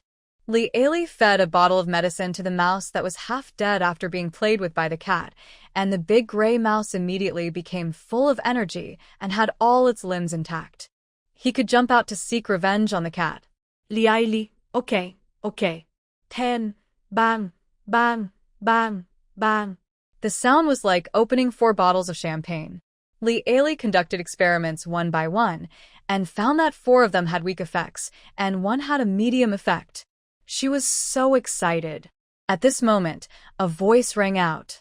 "Ah, Your Highness, this crucible seems a little." Before he finished his words, there was a loud pang sound. The elf girl next to Li Ailey reacted quickly and pushed her to the ground. After a burst of black and gray dust settled, Li Ailey and the elves stood up coughing. Whose crucible exploded just now?" Li Ailey asked, choking on a mouthful of black ash. The elf king raised his hand weakly. It's me." Li Ailey walked over with a look of doubt on her face. She really wanted to see how this elf prince accomplished a feat that so many others had failed to do in explosion. Li Ailey walked over and saw that the elf king's fair face was covered with dust. All that was left on his workbench was the bottom of a crucible. There is a shiny red ball on it. Li Ailey. "Sister, this is what was finally refined in my crucible. Why is it different from yours?" The prince tilted his head in confusion. Li Ailey. "One liquid, one solid. How could they be the same?" She picked up the unknown object left at the bottom of her brother's pot, carefully examined it, and a flash of inspiration came to her mind. Could this be "A finished pill?" the elf prince asked curiously. "Is this it? Alchemy potion?" An elf nearby kindly explained, "No, Your Highness, the finished product should be a red liquid." Li Ailey silently took out a big fat rat from the cage whose tail was caught by a mousetrap. The little red pill was stuffed into the mouse's mouth. After putting the mouse down, its tail grew back. Li Ailey. Oh. "It's amazing. Broken limbs can be regenerated. What level of potion is this? Bhutanese medicine?" Then the mouse grew rapidly. From the size of a palm, it grew to the size of a kitten, and it's still growing. Something seemed to be wrong. The rat tail as thick as her wrist made Li Ailey feel uncomfortable and jumped behind the elf king's brother Leongeler. When the mouse grew to the size of a watermelon, something no one expected happened. It exploded with a bang. The kind that is crushed into powder. The elves watching in the front row had their faces splashed with blood. Everyone silently wiped the blood off their faces, then turned around and looked at the prince who had refined such a terrifying weapon in silence. Li Ailey looked at the few remaining death pills in the pot and fell into a brief silence. The prince was very frustrated. "Do I have no talent for alchemy at all?" Li Ailey groaned and said, "It's hard to say. It depends on how you understand it. You don't have the talent for alchemy." She picked up a death pill. "But your talent for alchemy is unparalleled." The elf king's brother. "Ah, is that so?" Alchemy and alchemy sound about the same. The other elves also looked at him with envy. Everyone always feels that rare things are the best. There are 157 elves, and everyone made potions, but yours is the only one that makes small pills. Your pills must be the most powerful. Li Ailey was still a little skeptical. "Wait, change the crucible. This time you make the fire potion." Li Ailey wrote out the production process of the fire potion. After the elf king saw it, he immediately started to play. This time, Li Ailey watched the whole process from the side. There is nothing wrong with the technique and process. But the crucible exploded again. It's simply a fantasy event. Li Ailey walked forward, doubting her life. In the remains of the crucible lay a few shiny red little pills. Li Ailey. Then I saw a ghost. She walked out of the alchemy workshop with a red pill in her hand, found an empty space, dug a hole, and buried the red pill. Turning back, she found a brick and threw it at the place where the pills were buried. There was a loud boom, and the collapsed soil flew 2 meters high. Elvis. Brother, Li Ailey. Lom mine pill. Li Ailey patted the younger brother's shoulder and said, "Wait for me to write to your brother and see what he means. Should he let you continue to waste time on alchemy or switch to alchemy?" Li Ailey returned to the castle and could no longer hold back. She immediately picked up a pen and asked Fisher Nanki what he thought. She would never let a peerless alchemist suffer in his choice of profession because of his family. When the Duke came back from the Knights, she took out the Red Death Pill and the Thunder Bomb and gave them to the Duke. I am really impressed. This is an alchemy wizard. My 3 perspectives have exploded right now. The Duke looked at the Death Pill, and his blue eyes narrowed slightly. Then build him an alchemy room in the East District. Brother-in-law will never let a former rival come back to be an eyesore. Sure enough, a few days later, Li Ailey received a reply from Fisher Nanki. Comes with an elf lawyer. The capable elf lawyer introduced herself. Hello, madam. Your Majesty sent me here. My name is Penticillin. After that, he handed the Elf King's reply to Li Ailey, raised his hand and poked the gold-rimmed crystal glasses on his nose. Please give me a copy of the dukedom's code. Please hurry up. The sooner I read your laws, the sooner I can get my client out of jail. Conrad immediately took out a copy of the code of the Dukedom of Cold Emerald from the Duke's study and handed it to the elf lawyer. Li Ailey opened the envelope. A check falls out that can be cashed at the Goblin Bank. Fisher Nanki's meaning was simple, as the Duke had guessed, and could be summed up in one sentence. Be it alchemy or elixir, whatever it is, don't let my younger brother, my wife's ex-boyfriend, come back and get in the way. Li Ailey. She found a piece of parchment and quickly sketched the outline of an alchemy furnace on it. Then he found Conrad and said, find a blacksmith and build an alchemy furnace for the Elf King according to this. Use strong materials. Brothers settle accounts clearly to prove where the funds went. Just as Conrad was about to go out, Li Ailey called him back. Wait, ask the blacksmith to make some more. She said solemnly, I'm afraid one is not enough for him to explode. After Conrad left, Li Ailey took out the check and began to count the zeros on it. After counting, she was extremely jealous. The elves are really rich. After throwing a lot of gold coins, the Elf King soon had a new crucible and an exclusive area.